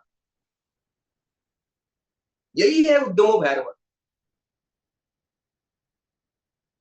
नहीं, उसके उसके घर के सामने एक चाय की टपरी थी, मतलब घर से, पिताजी की पॉकेट से, मुझे याद है 1 रुपया 2 रुपया चुरा के जाते थे। उस वक्त 1 रुपया बहुत होता था, 1 रुपया में एक चाय आ जाती, और उस चाय, उस रुपये को चुरा करके, मैं बताऊं, दिस इज नॉस्टैल्जिक, क्या कहते हैं इसको, एक नॉस्टैल्जिया है ये लाइफ का। और मैं कहता हूं, और सबसे बड़ा दुखी हूं, आज ही मैं एक चर्चा कर रहा था, हमारे बेटे में ये सब गुण नहीं है, तो मैं सोचता हूं यार लाइफ को फिर जी नहीं पाएगा। अब कहेंगे आप चाहते हैं कि आपका बेटा किसी को, ये जी ही नहीं पाएगा। हम लोगों ने जो लाइफ को जिया है ना, वो हर एक रस को, अब देखिए ना, मेरा वो अनुभव मेरे भीतर था, आज मैं त्रिकतंत्र मार्ग पढ़ रहा हूं तो मेरे लिए एग्जाम्पल बन गया। रोज जा रहे हैं, देख रहे हैं, चुपके से दोस्त कहता था देख देख देख देख देख देख देख देख देख रही है, मतलब दोनों तरफ से था, नया नया वाला हुआ था, तो देख देख देख देख देख देख देख रही है, हल्का ऐसे। और जिसका होता है वो बेचारा डरा रहता है कि सब उसको देख रहा है। तो दोस्त सब भी प्यारे थे, पर 3 दिन पहले ही दोस्त से मेरी बात हो रही थी, तो हम लोग याद कर रहे थे, इसलिए ये चीज मेरे दिमाग में आ गया। जीवन क्या होता है, कहां से कहां पहुंच गए हम सब, सब छूट गए, एक आध लोग रह पाए, बस एक आध लोग रह पाए जो बहुत क्लोज रह पाए, और जो बहुत क्लोज थे वही रह पाए। सब क्लोज होते भी नहीं और होना भी नहीं चाहिए। तो जो जाता था साइकिल पे मेरे साथ बगल में बैठकर, वही आज मेरे साथ मेरा दोस्त बना हुआ है, और आज तक मेरे साथ है, जो भी शिक्षक है, पढ़ाता है। तो कहता था देख देख देख देख। अब रोज 3 बजता था शाम, ट्यूशन खत्म होता था, ट्यूशन पढ़ने जाते थे साइकिल से, तो उधर से ही रास्ता मोड़ लेते थे। तो रोज कहते थे अब नहीं जाएंगे, अब जाएंगे तो पिट जाएंगे, उसका बाप मारेगा, और रोज जाते थे। इसी चक्कर में उसके मोहल्ले के लड़कों ने पहचान लिया था, एक बार दौड़ा के हम लोग को मारने भी दौड़ा था, भागे, उसके बाद से फिर नहीं गए। तो जीवन है। अब कहेंगे कि आप अध्यात्म में, एक बात याद रखना, मैं नग्न हो जाना चाहता हूं अपने जीवन में। मैं अपने जीवन में कोई आडंबर लेके जीना नहीं चाहता। एक बात याद रखिएगा, वो आध्यात्मिक व्यक्ति व्यक्ति ही क्या है जो छुपा के जिए। जो छुपाता है वो चोर है। मैं कुछ भी नहीं रखना चाहता अपने पास। मुझे न तुम्हारा सम्मान चाहिए, न तुम्हारा अपमान से मुझे बहुत फर्क पड़ता है। नहीं। और तो वो चीज क्या था, तो मैं बार बार तो कहते हैं, आज मेरा मन कहता है काश मैं उस वक्त जान लेता उद्यमो भैरव। उस वक्त शिव ने नहीं सिखाया उद्यमो भैरव, जबकि रोज कह रहा आज जी भर के देखा यार। और कहते थे यार अब नहीं जाएंगे, अब जाएंगे ना उसका चचेरा भाई पीट देगा। कल घुर्रा घुर्रा के देख रहा था तो दोस्त कहता था पीट कैसे देगा, मार्केट के हम रहने वाले, तू चिंता मत कर।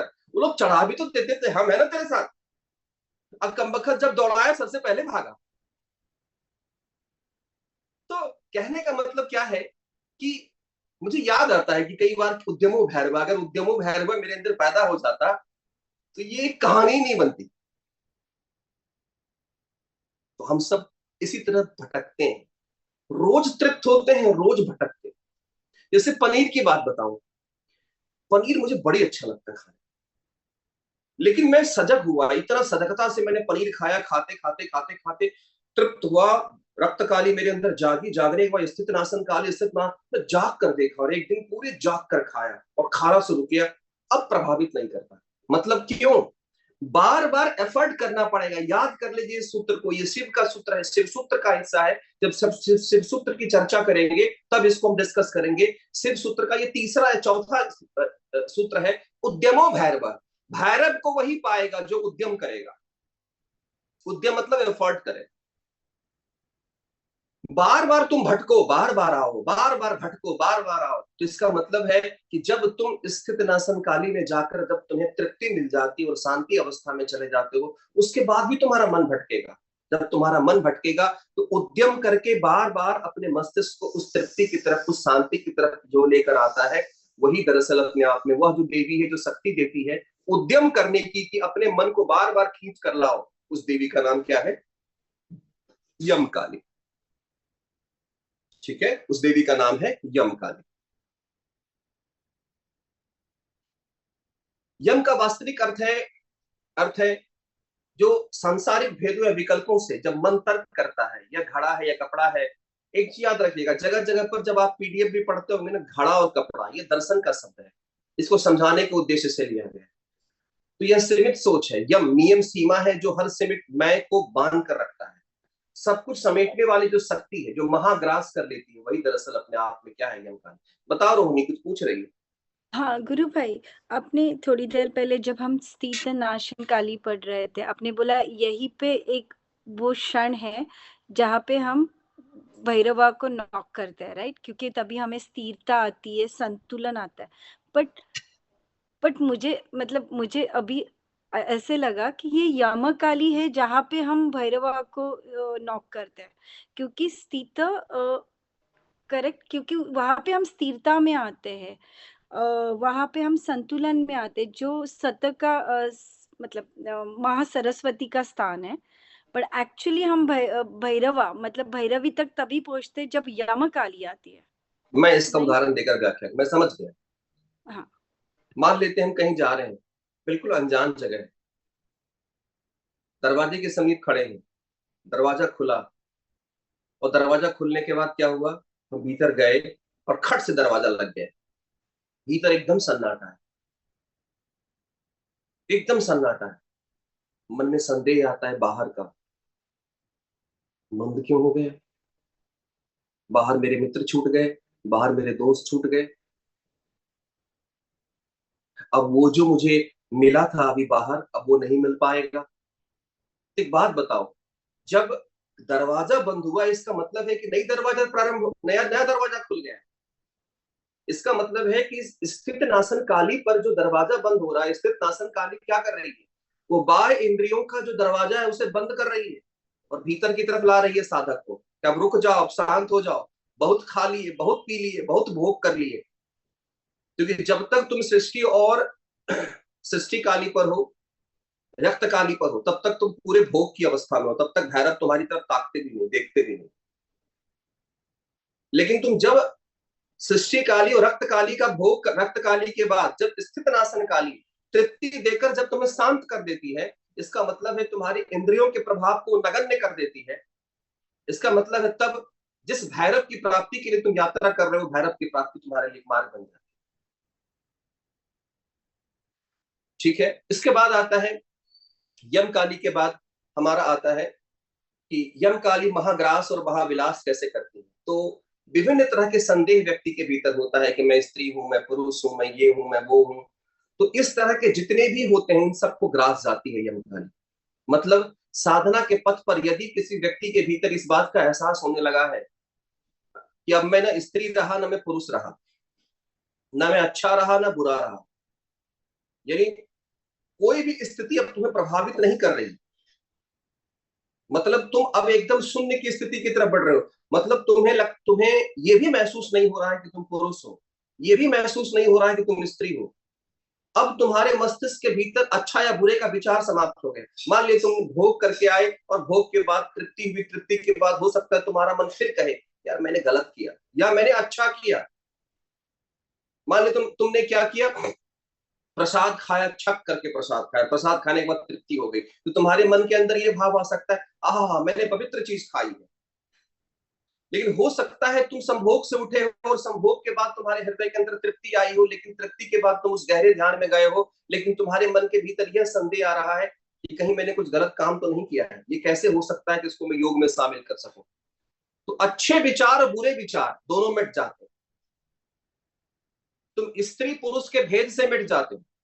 तो जहां समस्त भेद मिट जाते हैं और साधक क्या होता है, असीम सुख और स्वतंत्रता का अनुभव करने लग जाता है, मतलब लगातार उसका ध्यान बना रहने लग जाता है। तो यह महाग्रास और महाविलास की स्थिति होती है, जिसका सीधा मतलब है कि यमकाली प्रकट हो गई हैं और अब तुम्हारे भीतर के जितने भी प्रकार के संदेह हैं, जितने भी प्रकार के तर्क चल रहे हैं दिमाग में, तर्क क्या चल रहा है, तर्क हो सकता है साधना करते समय ये चल रहा हो कि इस आसन में बैठे हैं तो ज्यादा लाभ मिलता, उस आसन में बैठे हैं तो ज्यादा लाभ मिलता। ये तर्क मस्तिष्क का तर्क है। नहीं, अगर हम बेड पर बैठ गए हैं, अरे बेड पर बैठ गए हैं तो कहा जाता है कि यार साधना में उतना फल नहीं मिलता। मैं ही तो कहता हूं कि यार बेड पर मत बैठो, और तुम कल को बेड पर बैठ गए, तो अब बेड पर बैठ गए और तुम्हारा मन शांत होने लगा, और शांत होने के बाद तुरंत ये प्रकट हो जाता है बेड पर बैठ गए, इसका मतलब है कि साधना मेरी सही नहीं चली, इसको भी मिटा देना है। नहीं, इसको भी मिटा देना है। तो जहां समस्त तर्क को निगल जाती है, डिवोर कर जाती है, वह क्या है, वो दरअसल महाग्रास की स्थिति। और महाग्रास जब ये सारे प्रकार के तर्क इधर उधर की सारी बातें जब सिमट जाती है, तब साधक क्या करता है, तब महासुख और महाआनंद में प्रवेश कर जाता है। तो ये यम काली। यम काली के बाद हमारे सामने आती है संघार काली। संघार काली क्या करती है, संघार काली का काम होता है, यह एक उन्मना अवस्था है। अनमना अवस्था मतलब जहां मन एकदम विकल्प विहीन हो जाता है, कोई विकल्प व्यक्ति के भीतर बचता ही नहीं है। वह क्या करता है, वह पूरी तरह से समस्त प्रकार के विचारों से मुक्त हो जाता है। तो क्या है ये, ध्यान के समय जब भी मन में कोई संदेह या विचार उठे उसे लड़िए मत, ये कहता है चुपचाप उसे देखते रहिए। संदेह कई प्रकार के उठते हैं, संदेह कि मेरी कुंडली से ऊर्जा उठ रही है, मेरे इससे ये हो रहा, अब तुम्हारे भीतर बहुत सारे संदेह चलने लग जाए, घबराहट हो रही है, अंधकार छा रहा है, मेरे मन में डर लग रहा है, इसे संदेह होता है कि नहीं होता है। अब देखना, जैसे कि पता चला कि कई साधक क्या कहेंगे, कहेंगे मैं अंदर डूबता हुआ जा रहा था, लग रहा था मैं डूब रहा हूँ, डूब रहा हूँ, डूब रहा हूँ, डूब रहा हूँ। कई साधक कहेंगे ऐसा लग रहा था जैसे मैं हवा में उड़ रहा हूँ, उड़ रहा हूँ, उड़ रहा हूँ। कई साधक को लग रहा है मेरा ऊपर का शरीर जो एकदम हल्का हो गया, नीचे वाला भारी हो गया। ये सब भी संदेह है। जब यह समस्त संदेह तुम्हारे समाप्त हो जाते हैं, तो यह समाप्त करने का काम कौन करती है, यह समाप्त करने का काम करती है संघार काली, है ना। जब समस्त प्रकार के संदेह मिट जाते हैं, तब एक और भाव जगता है। क्या जगता है, मैंने ये सब समाप्त कर दिया, मैंने स्वयं पे विजय प्राप्त कर लिया। ये बड़ी जल्दी जगता है साधक के भीतर, ये अहंकार जगता है। तो मृत्यु काली क्या करती है, सिक्स्थ एक्सपेंशन कहता है कि उस मैं में, मेरी बात समझना, यहां पर एक टर्म आता है मृत्यु काली मृत्यु को भी मृत्यु दे देती। ये स्टेटमेंट यहां आता है, ये सबसे भयानक स्टेटमेंट है और सबसे समझने लायक स्टेटमेंट है। मृत्यु काली मृत्यु को भी मृत्यु दे देती है। तो बता सकता है इसका मतलब क्या है? मृत्यु से परे। और कोई? भैया मृत्यु काली वो मृत्यु को भी मतलब अहंकार को भी मार दे रहे हैं। क्या है मतलब, समझना चाहता हूं मैं, क्या है? तो समझ ही रहा हूं, ये तो स्टेटमेंट लिखा हुआ है, क्या है इसका मतलब? अपने अंदर के अहंकार को भी अ,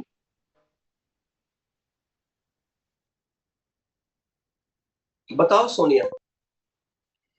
भैया जो अभी तक समझा है उसके हिसाब से कि जब तक हम एक साधक हम संघार काली की स्थिति में पहुंचते हैं तो वो एक ऐसी स्थिति है जहां ऑलरेडी वो महाग्रास हो चुका है।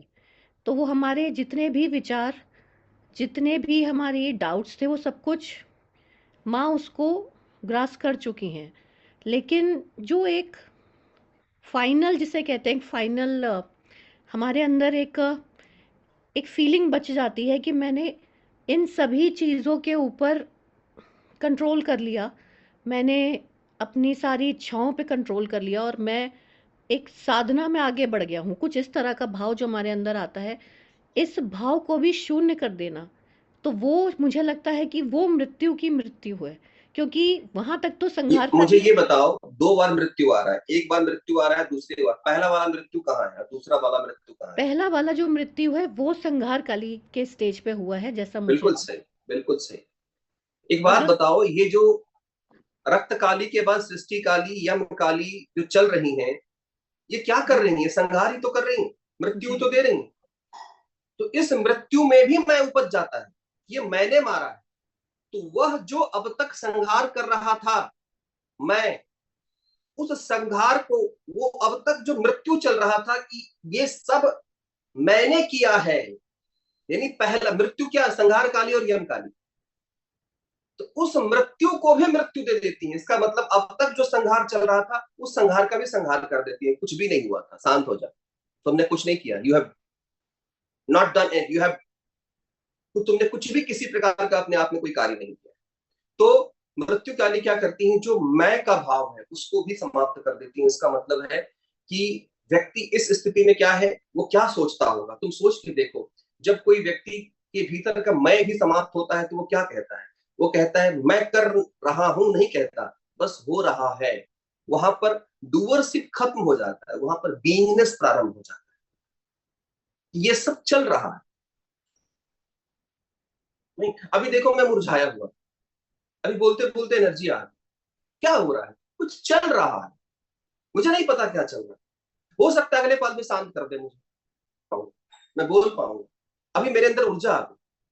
अगर मुझे ये भाव आ जाए, देखो अभी मैं बोल नहीं पा रहा, लेकिन देखो अब मैं बोल रहा हूं, इसका मतलब है, इसे कहते हैं अहंकार, इसे कहते हैं अपने आप में। तो मृत्यु काली क्या करती है? इस मैं को भी समाप्त कर देती है, और इस मैं को समाप्त कर व्यक्ति को क्या कर देती है? पूर्ण शून्यता में डाल देती है।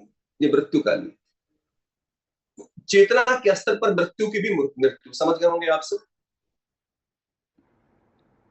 इस एग्जाम्पल को भी आप सबको याद होगा कि आप कमरा साफ कर रहे हैं तो आपको लग रहा होगा कि कमरा मैंने साफ किया। इस मैं को भी साफ कर देती है, खत्म कर देती है। क्योंकि सफाई, सफाई मतलब अभी तक आप भी मृत्यु ही दे रहे थे, जो कमरे की सफाई कर रहे थे वो भी मृत्यु ही था, लेकिन उस मृत्यु को मैं दे रहा था, इसको भी वह मार देती है। इसीलिए कहा जाता है मृत्यु को मृत्यु दे देती है। ठीक है। इसके बाद आता है हमारा भद्रकाली। भद्र दो शब्द से मिलकर बना है, भ और द्र। बताया था ना, मेरे ख्याल से भद्रकाली तक हम लोग आ गए थे। नहीं नहीं, हमने मृत्यु काली तक एंड किया था। मृत्यु काली तक किया। मृत्यु काली चलिए लास्ट था। अब शुरू करते हैं भद्रकाली। उसके बाद क्या होता है? मृत्यु काली का कार्य समाप्त होता है, उसके बाद आती है भद्रकाली। भद्रकाली क्या है? भ और द्र। देखिए, कई जगहों पर कई तरह के अर्थ प्रकट होते हैं। भद्र मतलब होता है कल्याणकारी, लेकिन जब इसका व्याकरण के तौर पर अगर इसको समझने की कोशिश की जाए तो दो शब्द से मिलकर बना है, भ और द्र से बना। भाव मतलब होता है जो संसार के समस्त विविधताओं का भेदन करती है, सारी विविधताओं को मिटा देती है। विविधता मतलब क्या है? फिगर को देखिए, एक तरफ शेर, गाय, बकरी, बैल है, एक तरफ मानव है, ये विविधता है। विविधता क्या है? कि ये मकान है, ये सजीव है, ये निर्जीव है, ये विविधता है। हम जो कुछ भी देख रहे हैं विविधता है। नहीं, हमारे भीतर क्या है? ये विविधता है। द्र मतलब क्या है? द्र मतलब द्रवन, द्रवन मतलब किसी को आप क्या करते हैं? पिघला देते हैं। तो एक बात बताओ, यदि संसार के समस्त जीव, सजीव, निर्जीव सबको पिघला दिया जाए तो वो क्या बन जाए? परम चेतना। तो भद्रकाली का काम क्या है? जितनी प्रकार की विविधताएं संसार में, यानी तुम्हें याद होगा जब मैं एक बात कहता हूं आप सबको कि सबके भीतर उसी मय को देखो। पहाड़ में भी वही मय है, पक्षी में भी वही मय है, पशु में भी वही मय है, और मुझ में भी वही मय है। इसका मतलब क्या है? जब कोई साधक गहरे ध्यान में प्रवेश करके पहाड़, पक्षी, मनुष्य सबको एक समान मानता हो, इसका मतलब उसके भीतर कौन प्रकट हो गई? भद्रकाली। यानी अब तुम्हारे भीतर किसी प्रकार का भेद नहीं बचा, अब तुम्हारे भीतर किसी प्रकार का द्वंद्व नहीं बचा, कोई डायलेमा नहीं बचा। तो ये दरअसल अपने आप में क्या है? भद्रकाली है।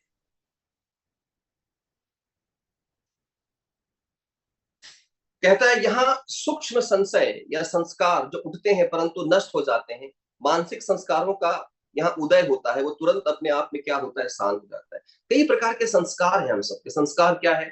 जैसे कि जनेऊ जो पहनेगा वो शुद्ध होगा, ये संस्कार है। जैसे कि संस्कार क्या है? कुश के आसन पर बैठेंगे तभी हमें सिद्धि प्राप्त होगी। संस्कार क्या है? जब तक हम आसन में लगा के नहीं बैठेंगे तब तक हमें सिद्धि प्राप्त नहीं होगी। संस्कार क्या है? कि बहुत सारी चीजें संस्कार में, जैसे कि अपने माता पिता को प्रणाम करना, या बहुत सारी चीजें हैं संसार में। माता पिता सामने खड़े हो गए तो उठ करके उन्हें प्रणाम करना है, या अग्रजनों को अभिवादन करना है। तो जो कुछ भी आप डेली लाइफ में देखते हैं, हमारे भीतर कई प्रकार के संस्कार पड़े हुए, उन संस्कारों का वो अंत कर देते।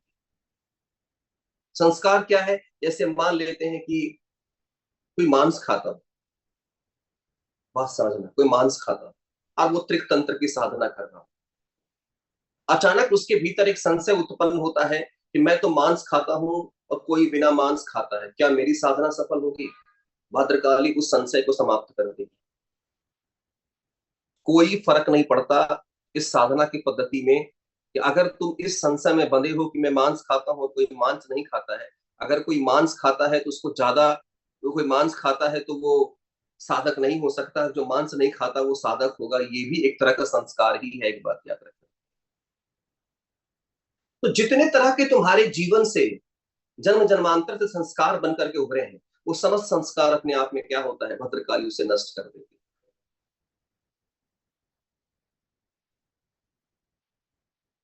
अभिनव गुप्त एक बात कहते हैं कि जो हमारे भीतर के संस्कार है ना, वो संस्कार जो है वो जेल की तरह है, वो एक जेल है। यह असल में मलिनता, ग्लानि, चेतना का संकोच सिकुड़न है। मलिनता क्या है? मैंने कहा ना, हम मांस खाते हैं, या कोई साधक ऐसा है जो हो सकता है इसमें शराब पीता है, उसके अंदर यह मलिनता आ जाए। शराब नहीं पीने वाले अच्छे होते हैं, शराब पीने वाले जो होते हैं अच्छे नहीं होते। ग्लानि का भाव क्या है? मैंने अपने जीवन में आज से 14 साल पहले उसके साथ गलत किया था, ये ग्लानि का भाव नहीं। चेतना का संकोच, और ये चेतना का संकोच है, इसका मतलब है जब तक तुम्हारे भीतर ये कॉन्फ्लिक्ट चल रहा है, ध्यान में और साधना में तुम बैठे हो और अचानक तुम्हारे भीतर क्या आ जाए? तुम्हारे भीतर आ जाए मैंने उसके साथ अभद्र व्यवहार किया था, मैं सही इंसान नहीं हूं। ये ग्लानि का भाव अगर है तो तुम्हारी साधना सफल नहीं होगी। इस ग्लानि, मन के भीतर इस बात की मलिनता है कि मैं कुछ नहीं जानता हूं, मुझसे ज्यादा लोग जानते हैं, ये मलिनता का भाव है। अगर ये मलिनता का भाव तुम्हारे अंदर है तो इसका मतलब है कि तुम फिर साधना में आगे नहीं बढ़ पाओगे। इसका मतलब अभी भी तुम्हारे भीतर एक मैं बैठा हुआ है। मैं कहने का मतलब, मलिन कौन है? जब मैं मलिन है, इसका मतलब अगर मैं है तो अहंकार है, इसका मतलब फिर द्वैत उत्पन्न हो गया। यह जो कुछ भी है सब उसी चेतना का किया कराया है। जो इसको मान लेगा वही अपने आप में सत्य हो जाए। इसका मतलब है कि जो कुछ भी हुआ मेरे साथ, अब जैसे मैं मान लू, मैंने भी कहा ना कि जब मुझे मान लिया अपने, जब मैं 18-19 का था, अपनी प्रेमिका से मुझे बात करना होता था, स्कूल फ्रेंड से बात करना होता था, उस वक्त फोन घर घर में लगे थे, एकाध घर में लगा हुआ था, तो उस वक्त बूथ चलता था। तो बूथ चलता था तो पिताजी की पॉकेट से 2 रुपया 4 रुपये चुरा लिया करता था बात करने। तो कई बार ये मन में आता है कि मैंने गलत किया। अब ये गलत किया, ये मलिनता का भाव अगर आता है, मान लेते हैं इसमें से कई लोग होंगे जो कि मानते होंगे कि प्रेम करना अपराध है समाज के अंदर। अब मैं सोचूं कि यार समाज, अगर ये मलिनता का भाव है, मेरे अंदर साधना बैठे हुए और हमें लगे हमने तो किसी से प्रेम किया हुआ, किसी लड़की से हमारा संबंध था, अब ये मलिनता का भाव आ रहा है, इसका मतलब बंधन है, तोड़ दो इस बंधन को भी। इसका मतलब जो कुछ भी संस्कार तुम्हारे भीतर बने हुए हैं, ऐसे संस्कार जो तुम्हारे सोशलाइजेशन से, तुम्हारे स्कूलिंग के कारण, तुम्हारे पेरेंटिंग के कारण, जैसे मलिनता का भाव क्या होता है, जैसे मैं कई बार साधना में जाता हूं तो मुझे लगता है मेरे पिता से बनी नहीं, लगता था, अब नहीं लगता। मुझे लगता था मेरी मां से मुझे नहीं बनी। ये क्या है? ये मलिनता और ग्लानि है, ये चेतना का संकुचन है। इसका मतलब है अगर शरीर के भीतर, मन के भीतर हम किसी प्रकार की मलिनता साधना में बैठे, और अक्सर देखना जब तुम गहरे साधना में जाओगे तो ये सब प्रकट हो जाएगा। होता है कि नहीं होता है? तुम्हें अपने अतीत याद आएंगे। बोलो, आता है कि नहीं आता है अतीत याद?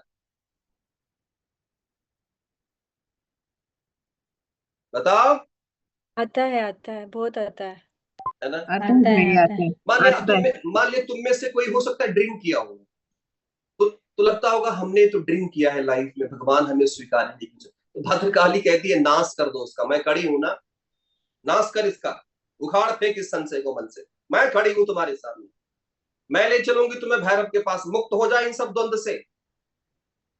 इसीलिए आपको याद है जब साधना में आप सब बैठते तो मैं क्या कहता था, मन में अच्छे विचार हो बुरे विचार हो, आने दीजिए आने दीजिए आने दीजिए आने दीजिए।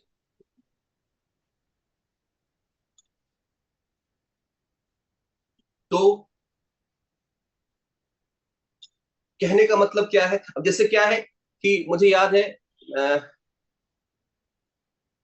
जैसे मैं कंप्लीट वेजिटेरियन, लेकिन मैं 2 महीने के लिए नॉनवेज खाया।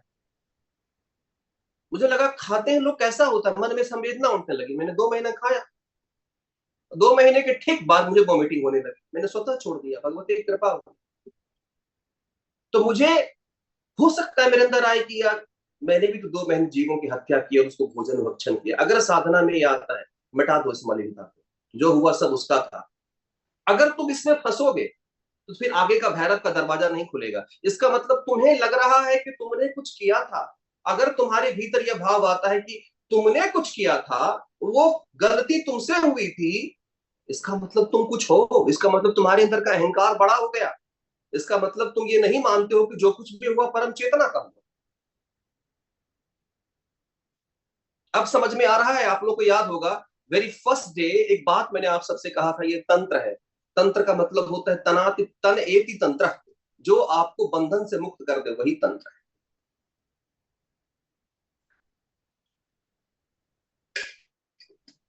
समझ में आ रहा है? तो इसका मतलब है भद्रकाली क्या करती, कितना बड़ा रोल है भद्रकाली। तो कभी भी साधना के समय यदि आपके भीतर इस प्रकार का संशय उत्पन्न होने लग जाए, अपने जीवन की आत्मग्लानियां याद आने लग जाए, अपने कुकर्म याद आने लग जाए, अपने गलत कृत्य याद आने लग जाए, जो भी आपने किया है या किसी ने आपके साथ किया है। सिर्फ यहां पर यही नहीं है कि तुमने किसी के साथ किया है, किसी ने तुम्हारे साथ भी यदि किया है, तुम्हें उस बंधन को भी तोड़ना पड़ेगा। और अगर तुम नहीं तोड़ोगे तो सिद्ध को प्राप्त नहीं कर पाओगे।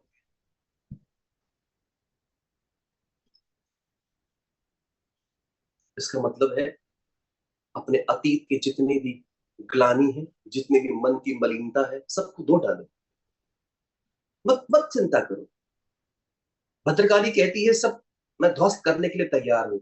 अब तुमने मान लिया है ना कि अब तुम जान चुके हो ना कि ये मलिनता तुम्हारी थी, अब तुम इसके प्रति अवेयर हो गए ना, अब मुक्त हो जाओ इससे। समस्या तब तक थी जब तक कि तुम सजग नहीं हुए थे कि मां मुझसे गलती हुई। जिस पल तुम्हारे भीतर वह मलिनता, वह ग्लानि प्रकट हो गई, उस वक्त तुम फिर मुक्त हो गए। भद्रकाली कहती है मैं तुम्हें मुक्त कर दूं। हाँ रोहिणी बताओ। तो गुरु भाई, मतलब भद्रकाली वही है, तभी प्रकट होते जब हमारा हम समय, हमारे जो भी संस्कार, कर्म, जो भी हमने किए, जो हमें तक अभी बैक टू द गिल्ट में लेके जा रहे, उसका दहन कर देना, वही बिल्कुल, भद्रकाली कर रही है, इसका राइट? मतलब कोई इसका एक सेंस और है बहन। ये कहें कि जब जब हमारे भीतर इस प्रकार की मलिनता, ग्लानि, इंफिनिटी कॉम्प्लेक्स, रिग्रेट, हाँ, इस तरह की चीजें हमारे भीतर जब जब आए तब तब, और हम इससे अगर मुक्त नहीं हो पा रहे हो, तब माँ भद्रकाली को याद करना चाहिए और उनसे प्रार्थना करना चाहिए, माँ मेरे भीतर की इस मलिनता और ग्लानि से मुझे मुक्त कर दो।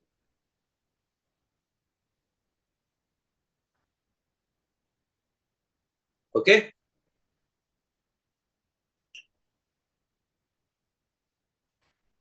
इसका मतलब है भद्रकाली क्या करती है? भद्रकाली हमारे जीवन की मन की मलिन, एक चीज याद रखना, अब तुम्हारी मुक्ति का समय है। कोई मुझसे पूछ रहा था मरने के बाद, तो अभी कुछ दिन पहले किसी ने पूछा क्या मरने के बाद मुक्ति मिलती? नहीं, तुम यहां मुक्त नहीं हुए तो वहां भी मुक्त नहीं हो। यहां मुक्त हो जाओ। अगर तुम्हारे भीतर इस बात की है ना, गुरुदेव महादेव ने जो मुझे सिखाया है, जो गुरु से मुझे प्राप्त हुआ है, मैं बताता हूँ। तुम यहाँ सोच रहे हो ना कि उसने मेरे साथ ऐसा किया, और यही सोचते सोचते तुम दुनिया से चले गए। चिंता मत करो, किसी एक जन्म में तुम जन्म लोगे, फिर तुम यही बदला तुम उससे लेने के लिए काम करोगे। इसी के लिए जन्मे हो। तो छूटेगा नहीं। अगर इस जन्म में तुमने उससे बदला नहीं लिया और तुम चले गए, तुम किसी न किसी जन्म में आओगे, किसी न किसी रूप में उससे बदला तुम लोगे, क्योंकि तुम उसी बंधन को लेकर तुमने ब्रह्मांड में कैरी किया।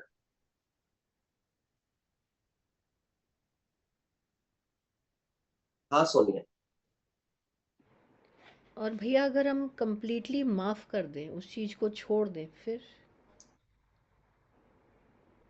तो हम नहीं आएंगे ना। माफ करने के बाद भी मैं का भाव नहीं होना चाहिए बहन। हम्म। ये भी तुम्हें बता रहा हूँ, बिल्कुल सही कह रही हो। माफ करने के बाद भी मैंने माफ किया, ये भी भाव नहीं होना चाहिए। और ये होना चाहिए कि मैंने माफ किया। इसका मतलब माफ तुम किसको कर रही हो? भगवती भगवती को ही तो कर रही है। हाँ। शिव शिव को ही तो कर रहा है। और अगर तुमने माफ कर दिया, लिबरेशन स्टार्ट, मुक्ति प्रारंभ हो गई।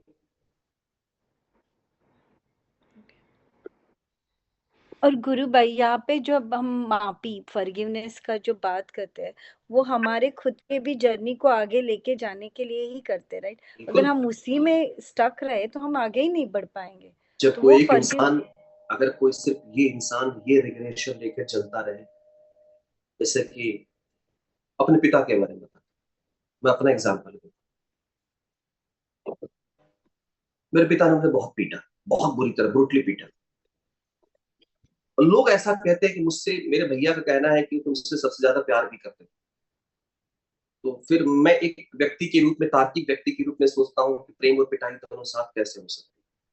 नहीं हो सकता। इसका मतलब वो आदमी बेहोश था। मैं बहुत ही कंप्लीटली इसका एनालिसिस करता हूँ। तो बहुत दिन तक था ये भाव, बहुत दिन तक था ये भाव। लेकिन क्या था ना कि मैंने देखा कि जब जब मैंने इस भाव को याद किया, तब तक मैं, वो जब मैं पिटा था ना, उससे ज्यादा मुझे पेन हुआ।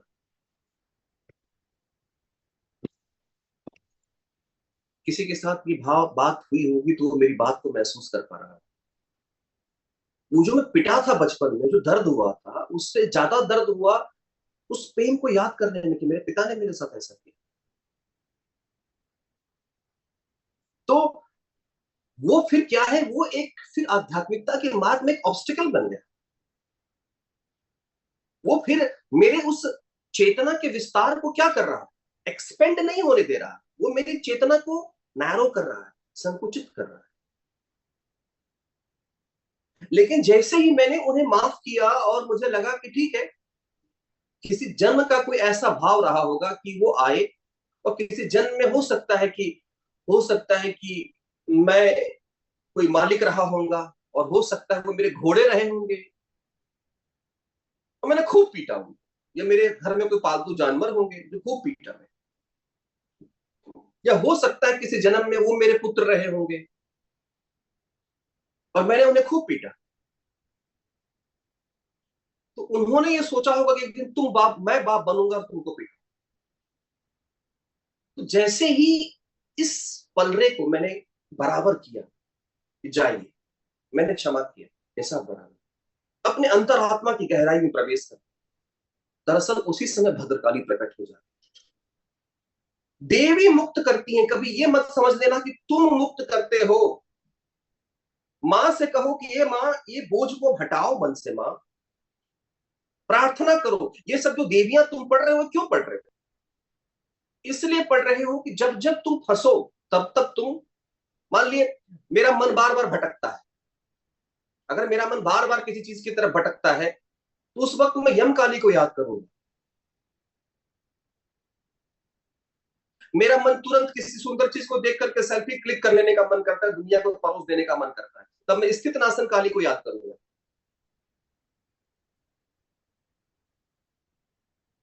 बात समझ में आ रहा है? तो जब तुम्हारे जीवन के अंदर बड़ा विकट संशय आ जाए, तुम्हारे जीवन में लगे कि ये क्या कर दिया, जैसे मुझे एक संशय अभी बार बार रहता है अपने जीवन में। देखिए यही होता है, एक गृहस्थ सन्यासी जो होता है, गृहस्थ व्यक्ति होता है, बड़ा अवेयर होता है जब वो साध्यात्म में आता है। मुझे याद है कोरोना के समय 2020 में बेटे का ऑनलाइन स्कूल चल रहा था, क्लास चल रहा था, तो उस वक्त इतना तनाव था मेरे मस्तिष्क में कि एक चमेटा जोर से मारा था, पहली बार मारा था, जो रोया। आज भी मुझे कहता है कि आपने वो एक थप्पड़ मारा था मुझे, आपने एक ही बार हाथ उठाया। मैंने बहुत तनाव में था, बहुत सारी चीजें दिमाग में चल रही थी, बेहोशी में मारा मैंने। तो कहने का मतलब क्या है, जब मारा तो अभी भी मैं आता हूँ ध्यान में तो मुझे याद आता है, तो वो आत्मग्लानि अंदर आती है, मैंने थप्पड़ मारा। पता नहीं भगवती कब इससे मुक्त करेगी, बंधन है ये।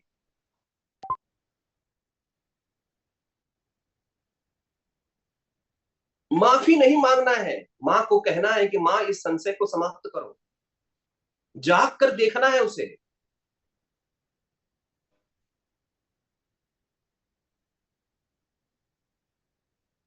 ये भी नहीं सोचना है कि हमने क्षमा कर दिया है। मां को कहना है कि मां जाने दो, क्योंकि संशय को पकड़कर भद्रकाली ही बैठी हैं। चेतना की जो भगवती आदि शक्ति, उन्होंने सब जकड़ रखा, उन्हीं की माया है। बात समझिए, ये सब जो कुछ भी हो रहा है ये सब उन्हीं की माया है, ये सब भगवती की माया है। तो आपको गुरु भाई, कहना है कि भगवती मुक्त करो मुझसे, मुझे इससे। इन शॉर्ट गुरु फिर भाई, तो हमारा भैया शरीर माँ ही चला रही है, ये सारी 12 देवी ये चला रही है, तो हम सिर्फ बिल्कुल उसको बोल सकते कि माँ बंद करो ये, अब बस हो गया, मैंने मतलब वैसे बोलना है माँ को अभी। बिल्कुल, जागो वही। मां, हाँ। जागो।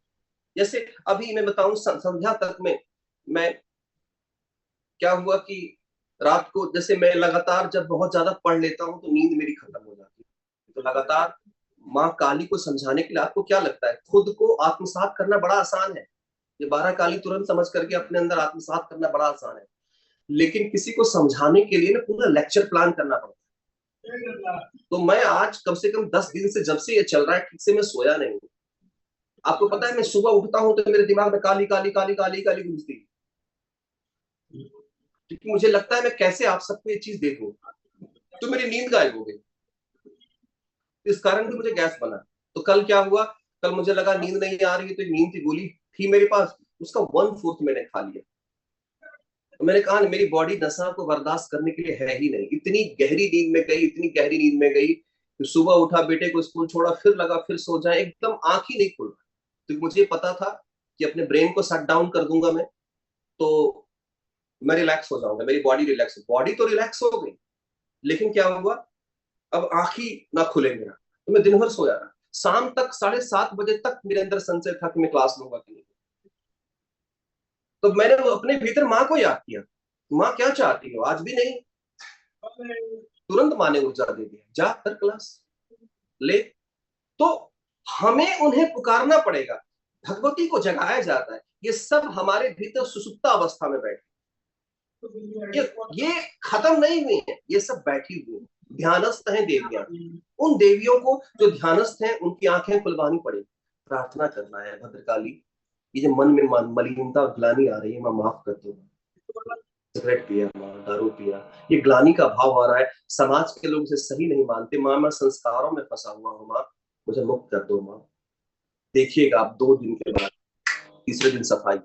हाँ अविरल।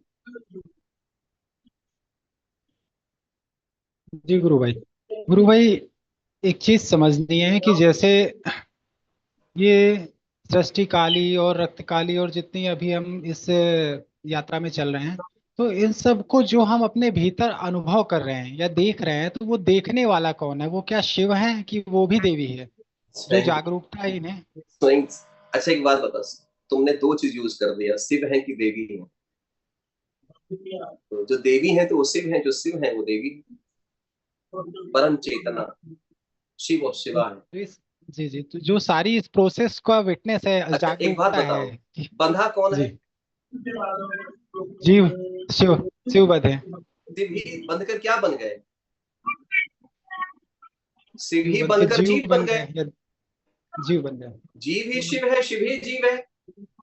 जी तो अभी बना हुआ जीव जो कि शिव है, वह बंधन से मुक्त होकर पुनः शिव की यात्रा कर रहा है। तो अप्रत्यक्ष रूप में देखा जाए तो बना हुआ शिव प्रार्थना कर रहा है कि मैं मुक्त हो जाऊं अपने ही बंधन से।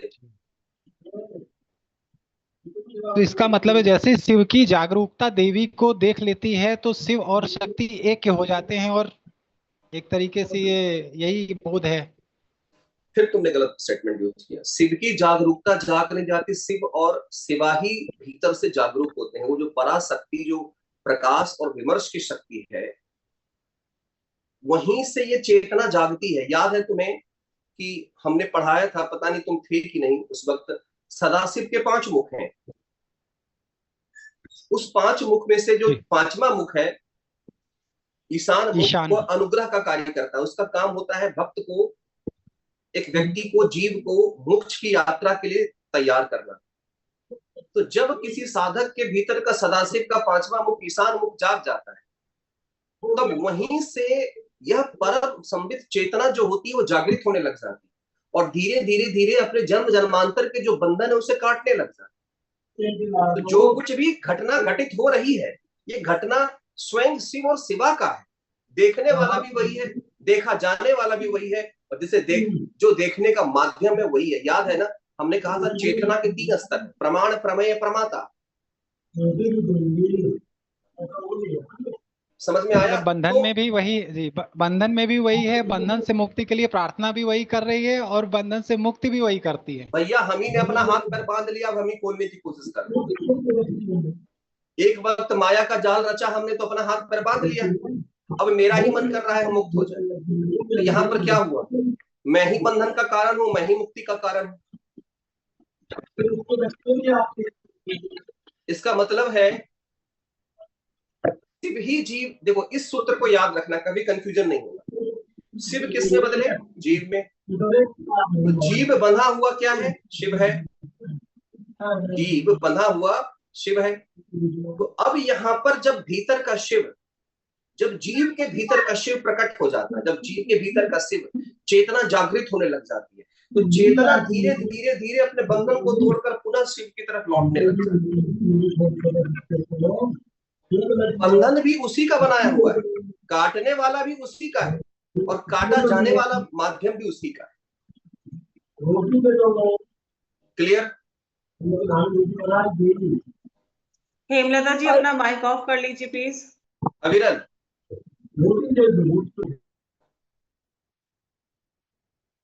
जी गुरु भाई, हो गया क्लियर क्लियर। हुआ? जी जी गुरु भाई, जो आपने एक सूत्र बोला ना, जैसे जीव बदलते हैं, इसने शिव जीव में बदलते हैं, और फिर जीव अपने आप को बांध लेता है, जैसे मोह माया ये जो भी है वो हम उसमें है अभी। नहीं, फिर गलत बोल रही, फिर गलत बोल रही। जीव नहीं बांध लेता है, शिव अपनी माया से खुद को बांध लेते हैं, तब जीव बन जाते हैं। हाँ हाँ भैया, शिव अपनी माया, यही शिव अपनी माया से बांध लेते हैं जो भी है उससे, और जब उसमें चेतना का जागृतिकरण होता है, तब हम ये फिर से 12 माँ को जागृत करके अंदर की तरफ जाने की कोशिश करें, यही कर रहे हैं ना हम? अच्छा एक बात बताओ, जीव बंधा हुआ है। मोबाइल देखा है? सबने मोबाइल देखा है। इसी में ऑन का सिस्टम है, इसी में ऑफ का सिस्टम है, इसी में टॉर्च का सिस्टम, सब इसी सिस्टम में है ना। तो जब हम बात कर रहे होते हैं तो उस वक्त जो टॉर्च वाला सिस्टम है उस वक्त इसमें शट डाउन की स्थिति में होता है। इसका मतलब ये थोड़ी होता है कि वो टॉर्च वाला सिस्टम जो है इसके भीतर खत्म हो जाता है। इसके अंदर गाना गाने वाला सिस्टम भी है, इसके अंदर एआई भी है, लेकिन जब हम बात कर रहे होते हैं तो इसका मतलब थोड़ी है कि एआई खत्म हो गया होता है। सब कुछ इसके अंदर ही होता है, सब कुछ इस सिस्टम में ही है। तुम लोग याद करो सदाशिव, सदाशिव याद आ रहा है? सदाशिव के कितने मुख है? 5 मुख है। तो ये जो 5 मुख हैं उसमें से जो 4 मुख हैं, 4 मुख बंधन का कारण है।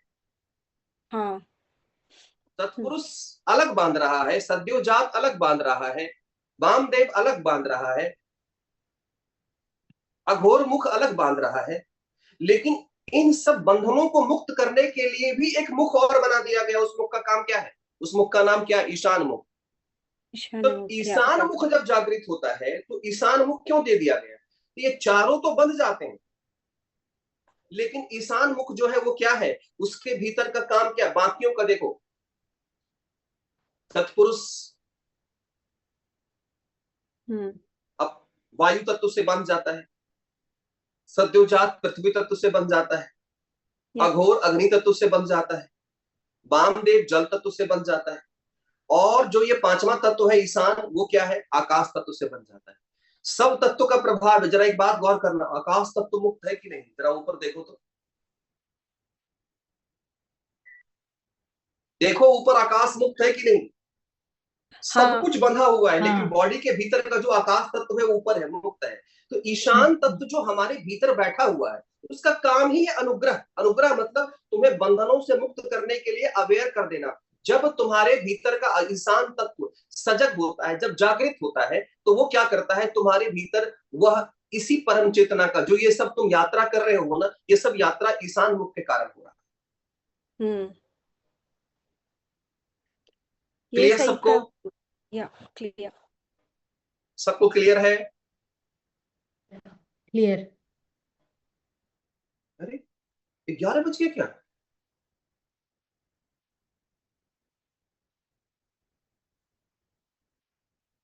मैं सही देख रहा हूं ना? 11 बज गया क्या? बताओ, मैं तो सोचा भी नहीं था कि मैं मैं साधना कर रहा था, मन लगने लगा तो समझ में नहीं आया समय के बारे में। तो ये जो थी हमारे साथ, ये देवी कौन थी? चलो भद्रकाली कम से कम निपटा ले।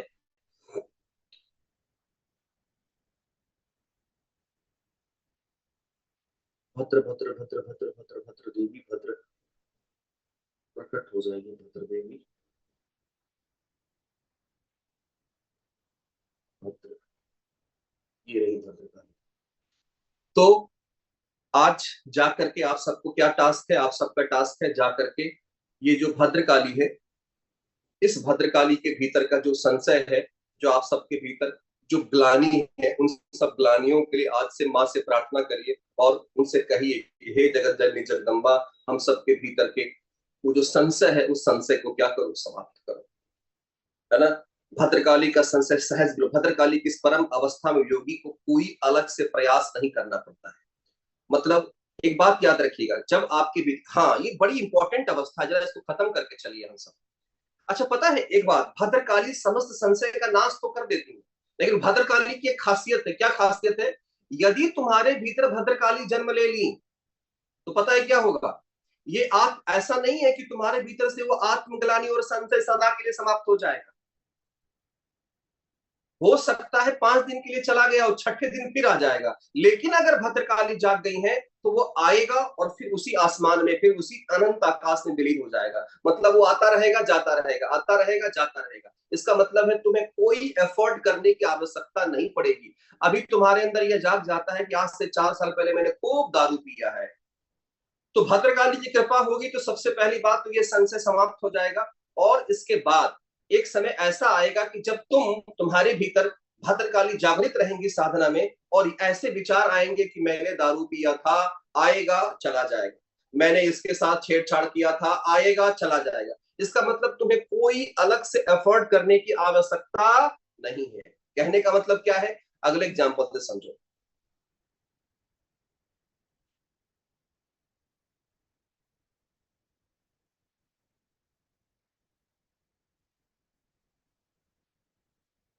यानी साधारण जीवन में जब हमारे मन में कोई पुरानी बुरी आदत या नकारात्मक विचार आता है तो हम उससे लड़ने बैठ जाते हैं, अब यही समझाया ना मैंने, और परेशान होते हैं या शंका के खंभे से बंध जाते हैं।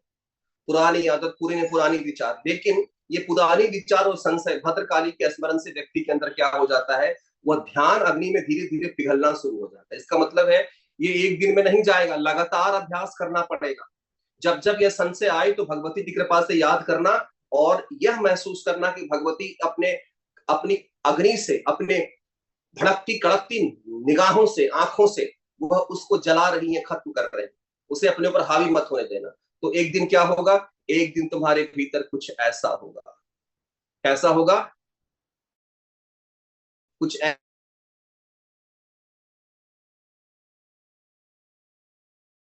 ऐसी स्थिति आपके भीतर आ जाएगी जो मैंने, जैसे ये है, इससे आप पूरी तरह समझ जाएंगे मैं क्या समझाना चाह रहा हूं। एग्जाम्पल क्या आएगा, जब कोई साधारण नौसिखिया ड्राइवर होता है, नया नया ड्राइवर होता है, तो अचानक गाड़ी आने पर सोच समझकर होश में ब्रेक लगाने का प्रयास करता है। जैसे देखा आप अगर गाड़ी चलाते होंगे, नया नया सीखा होगा, तो कोई स्कूटी आ गया तो एकदम डर के मारे एकदम होश में चलाएंगे, कोई टर्निंग पॉइंट आ गया तो दूर से ही लग रहा होता है गाड़ी मोड़ना है। तो ऐसे साधक को खतरा बहुत रहता है। लेकिन जब एक कुशल ड्राइवर हो जाता है तो क्या आपने देखा है, वही बगल में गाड़ी आता रहे, जाता रहे, मोड़ आता रहे, स्वतः आपकी स्कूटी आपका हैंडल मुड़ने लग जाता है। इसका मतलब वह जो कि स्वतः मुड़ने की स्थिति है, यानी स्वतः विलोप हो जाने की स्थिति है। एक समय ऐसा आएगा कि ये विचार आएंगे और जाएंगे, आएंगे विचार आएंगे, मलिनता आएगी जाएगी, ग्लानि आएगी जाएगी, बुरे विचार आएंगे जाएंगे, आपको कुछ भी नहीं करना पड़ेगा, यानी कभी खत्म नहीं होगा ये। तो वैसी स्थिति में क्या होगा, इसका मतलब आप हैवी ड्राइवर बन जाएंगे। इसका मतलब है भद्रकाली जब आपके भीतर प्रकट हो जाएगी तो आप हैवी ड्राइवर बन जाएंगे। हाँ सोनिया। तो भैया हम ये कह सकते हैं कि इससे पहले जो हमने पढ़ा था कि उद्यमो भैरवा, कि हमें वहाँ पे बहुत एफर्ट करने पड़ते हैं, बार बार विचार आएंगे, बार बार संशय होगी, बार बार हमसे वो गलतियाँ होंगी और हमें एफर्ट करना है। लेकिन जब माँ की कृपा होगी और हम अपनी साधना में आगे बढ़ेंगे और उनके आशीर्वाद से हम इस स्टेज को प्राप्त कर जाएंगे कि जहाँ पे वो एफर्ट भी स्वतः उनकी कृपा से खत्म हो जाएगा। क्या हम इसको बहुत सुंदर, बहुत सुंदर। मतलब देवी की कृपा है तुम पर इतनी गहरी। ये तुमने पीडीएफ पढ़ के समझ में आया या फिर बिना पढ़े ही समझ रही? ये अभी आपने जो बताया तो वो दोनों ये मैंने पीडीएफ में डाल रखा है बहन, ये वाला जो तुम समझा रही हो ना, जो बता रही हो, पीडीएफ में मैंने डाला हुआ है। यम काली और भद्रकाली में संबंध क्या है? यम काली में साधक को एफर्ट करना पड़ता है, कि उद्यम करना पड़ता है। लेकिन जब उद्यम करते करते एक दिन ऐसी स्थिति हो जाती है जब भद्रकाली प्रकट हो जाती है, तब आपको कोई एफर्ट नहीं करना पड़ता है, वो आएंगे जाएंगे। ऐसा थोड़ी है कभी मेरे दिमाग में नहीं आता मेरे पिताजी ने मुझे पीटा है या मेरे पिताजी मैंने किसी के साथ गलत किया। आते हैं जाते हैं, आते हैं जाते हैं, ये भद्रकाली की कृपा है। तो यमकाली में उद्यम करना होगा संशय को समाप्त करने के लिए, लेकिन भद्रकाली में अभ्यास करना नहीं पड़ेगा। तो देखिए, ये अब तक जो हम सब ने यहां तक जाना है ना, अपने अपने भीतर की समस्याओं को पकड़िए और उससे संबंधित काली का आवाहन करिए, आपका समस्या मिट जाए।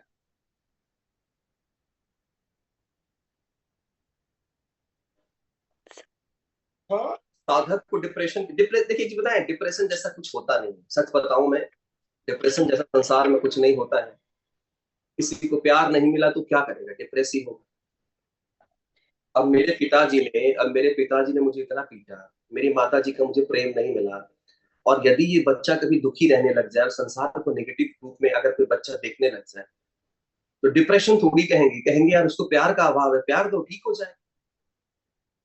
तो मुझे लगता है कि ये डिप्रेशन मार्केट में बेचने की एक बड़ी अच्छी दवाई है, और इसको अवसाद कहते हैं, जहां व्यक्ति अगर प्रेम मिले, अच्छा सिचुएशन मिले, जीवन में समझने वाले लोग मिले, अन्यथा मुझे लगता है 90% लोग डिप्रेशन में, सब कहीं कहीं परेशान है, पागल। हाँ रोहिणी गुरु बताओ। गुरु भाई, अब तक हमने जो 7 काली माँ पढ़ी जो भी है, जब जहाँ से संहार काली से लेके यम काली, संहार काली, मृत्यु काली और भद्र काली, ये मुझे लगता है कि ये ही माँ काली का जो रूप है, लाइक प्रमाता। तो हमने शायद जहाँ पे सब क्या बोलते हैं उसका, किलिंग होता है, उसका संहार होता है, मतलब जो भी नेगेटिव है जो निकालना है, ये वो वाला है क्या? बिल्कुल। प्रमाता क्या है? प्रमाता इंद्रियों के स्तर पर काम करता है और इंद्रियों का संहार होता है। हाँ, ये तो मैं, ये सारी ये तुम, अच्छी बात है, तुम पहले समझ गई हो, अच्छी बात है। लेकिन मैंने सोचा है कि ये किस स्तर पर क्या हो रहा है, जब हम 12 काली पढ़ लेंगे ना, तब हम बताएंगे लोगों को। लेकिन आप तब सही समझ रहे हैं, ये जो 3 काली है ना, यम काली के बाद जो संहार काली, यम काली के बाद क्या आ रही है? मृत्यु काली, मृत्यु काली आ यमक रही है, काली, मृत्यु के बाद फिर भद्र काली। भद्र काली आ रहे हैं। तो ये जो है ना, मृत्यु काली और भद्र काली हमारी ज्ञान इंद्रियों के स्तर पर काम करती ज्ञान इंद्रियों के स्तर पर, हाँ, या है। इंद्रियों के भीतर जो हमारे भीतर नेगेटिविटी थी ना, उस नेगेटिविटी का संहार करते हैं। ठीक है, तो यही रखते हैं। ठीक है, और हमारे लिए प्रार्थना करें, हम जल्दी स्वस्थ हो जाएं, ये समस्या समाप्त हो। और हमारे लिए भी प्रार्थना करें कि गुरु भाई ना, ऐसा सिचुएशन भगवान साधना के समय कभी ना डालें, वो टाइम पर साधना प्रारंभ। मैं चाहता हूं कम से कम 8:30 बजते बजते साधना प्रारंभ हो जाए। आप विश्वास नहीं करेंगे, मेरे साथ जीवन में ऐसी है स्थिति, कुछ ना कुछ मेरे साथ समस्या आती है। तो कल मिलते हैं, लेकिन अभी सब लोग बीज मंत्र का जाप करेंगे अपने से। ओम ऐं ह्रीं क्लीं चामुंडाय विच्चे नमः। आप देखिए, ओम ऐं ह्रीं क्लीं चामुंडाय विच्चे भी कर सकते हैं, या फिर ओम ऐं ह्रीं क्लीं चामुंडाय विच्चे नमः भी कर सकते हैं। तंत्र के मार्ग में जब कोई नमः लगा देता है तो कहते हैं कि आपसे छोटी मोटी गलतियां भी हो जाए तो कोई दिक्कत नहीं होता है। इसलिए नमः लगाने का मतलब होता है सरेंडर, भक्ति। इसलिए साधक को नमः लगा के ही साधना करनी चाहिए। लेकिन अगर कुछ विशेष इच्छा पाने की है तो आप नमः हटा दीजिए, फिर आप विच्छेद तक रहिए। तो अभी सभी लोग एक माला माँ का जाप करते हुए ये प्रार्थना करेंगे कि हे देवी काली, हे भगवती, हमारे भीतर जागृत हो और हमारे भीतर के अवगुणों को समाप्त करने की कोशिश करो। ठीक है, तो कल फिर मिलते हैं। महादेव।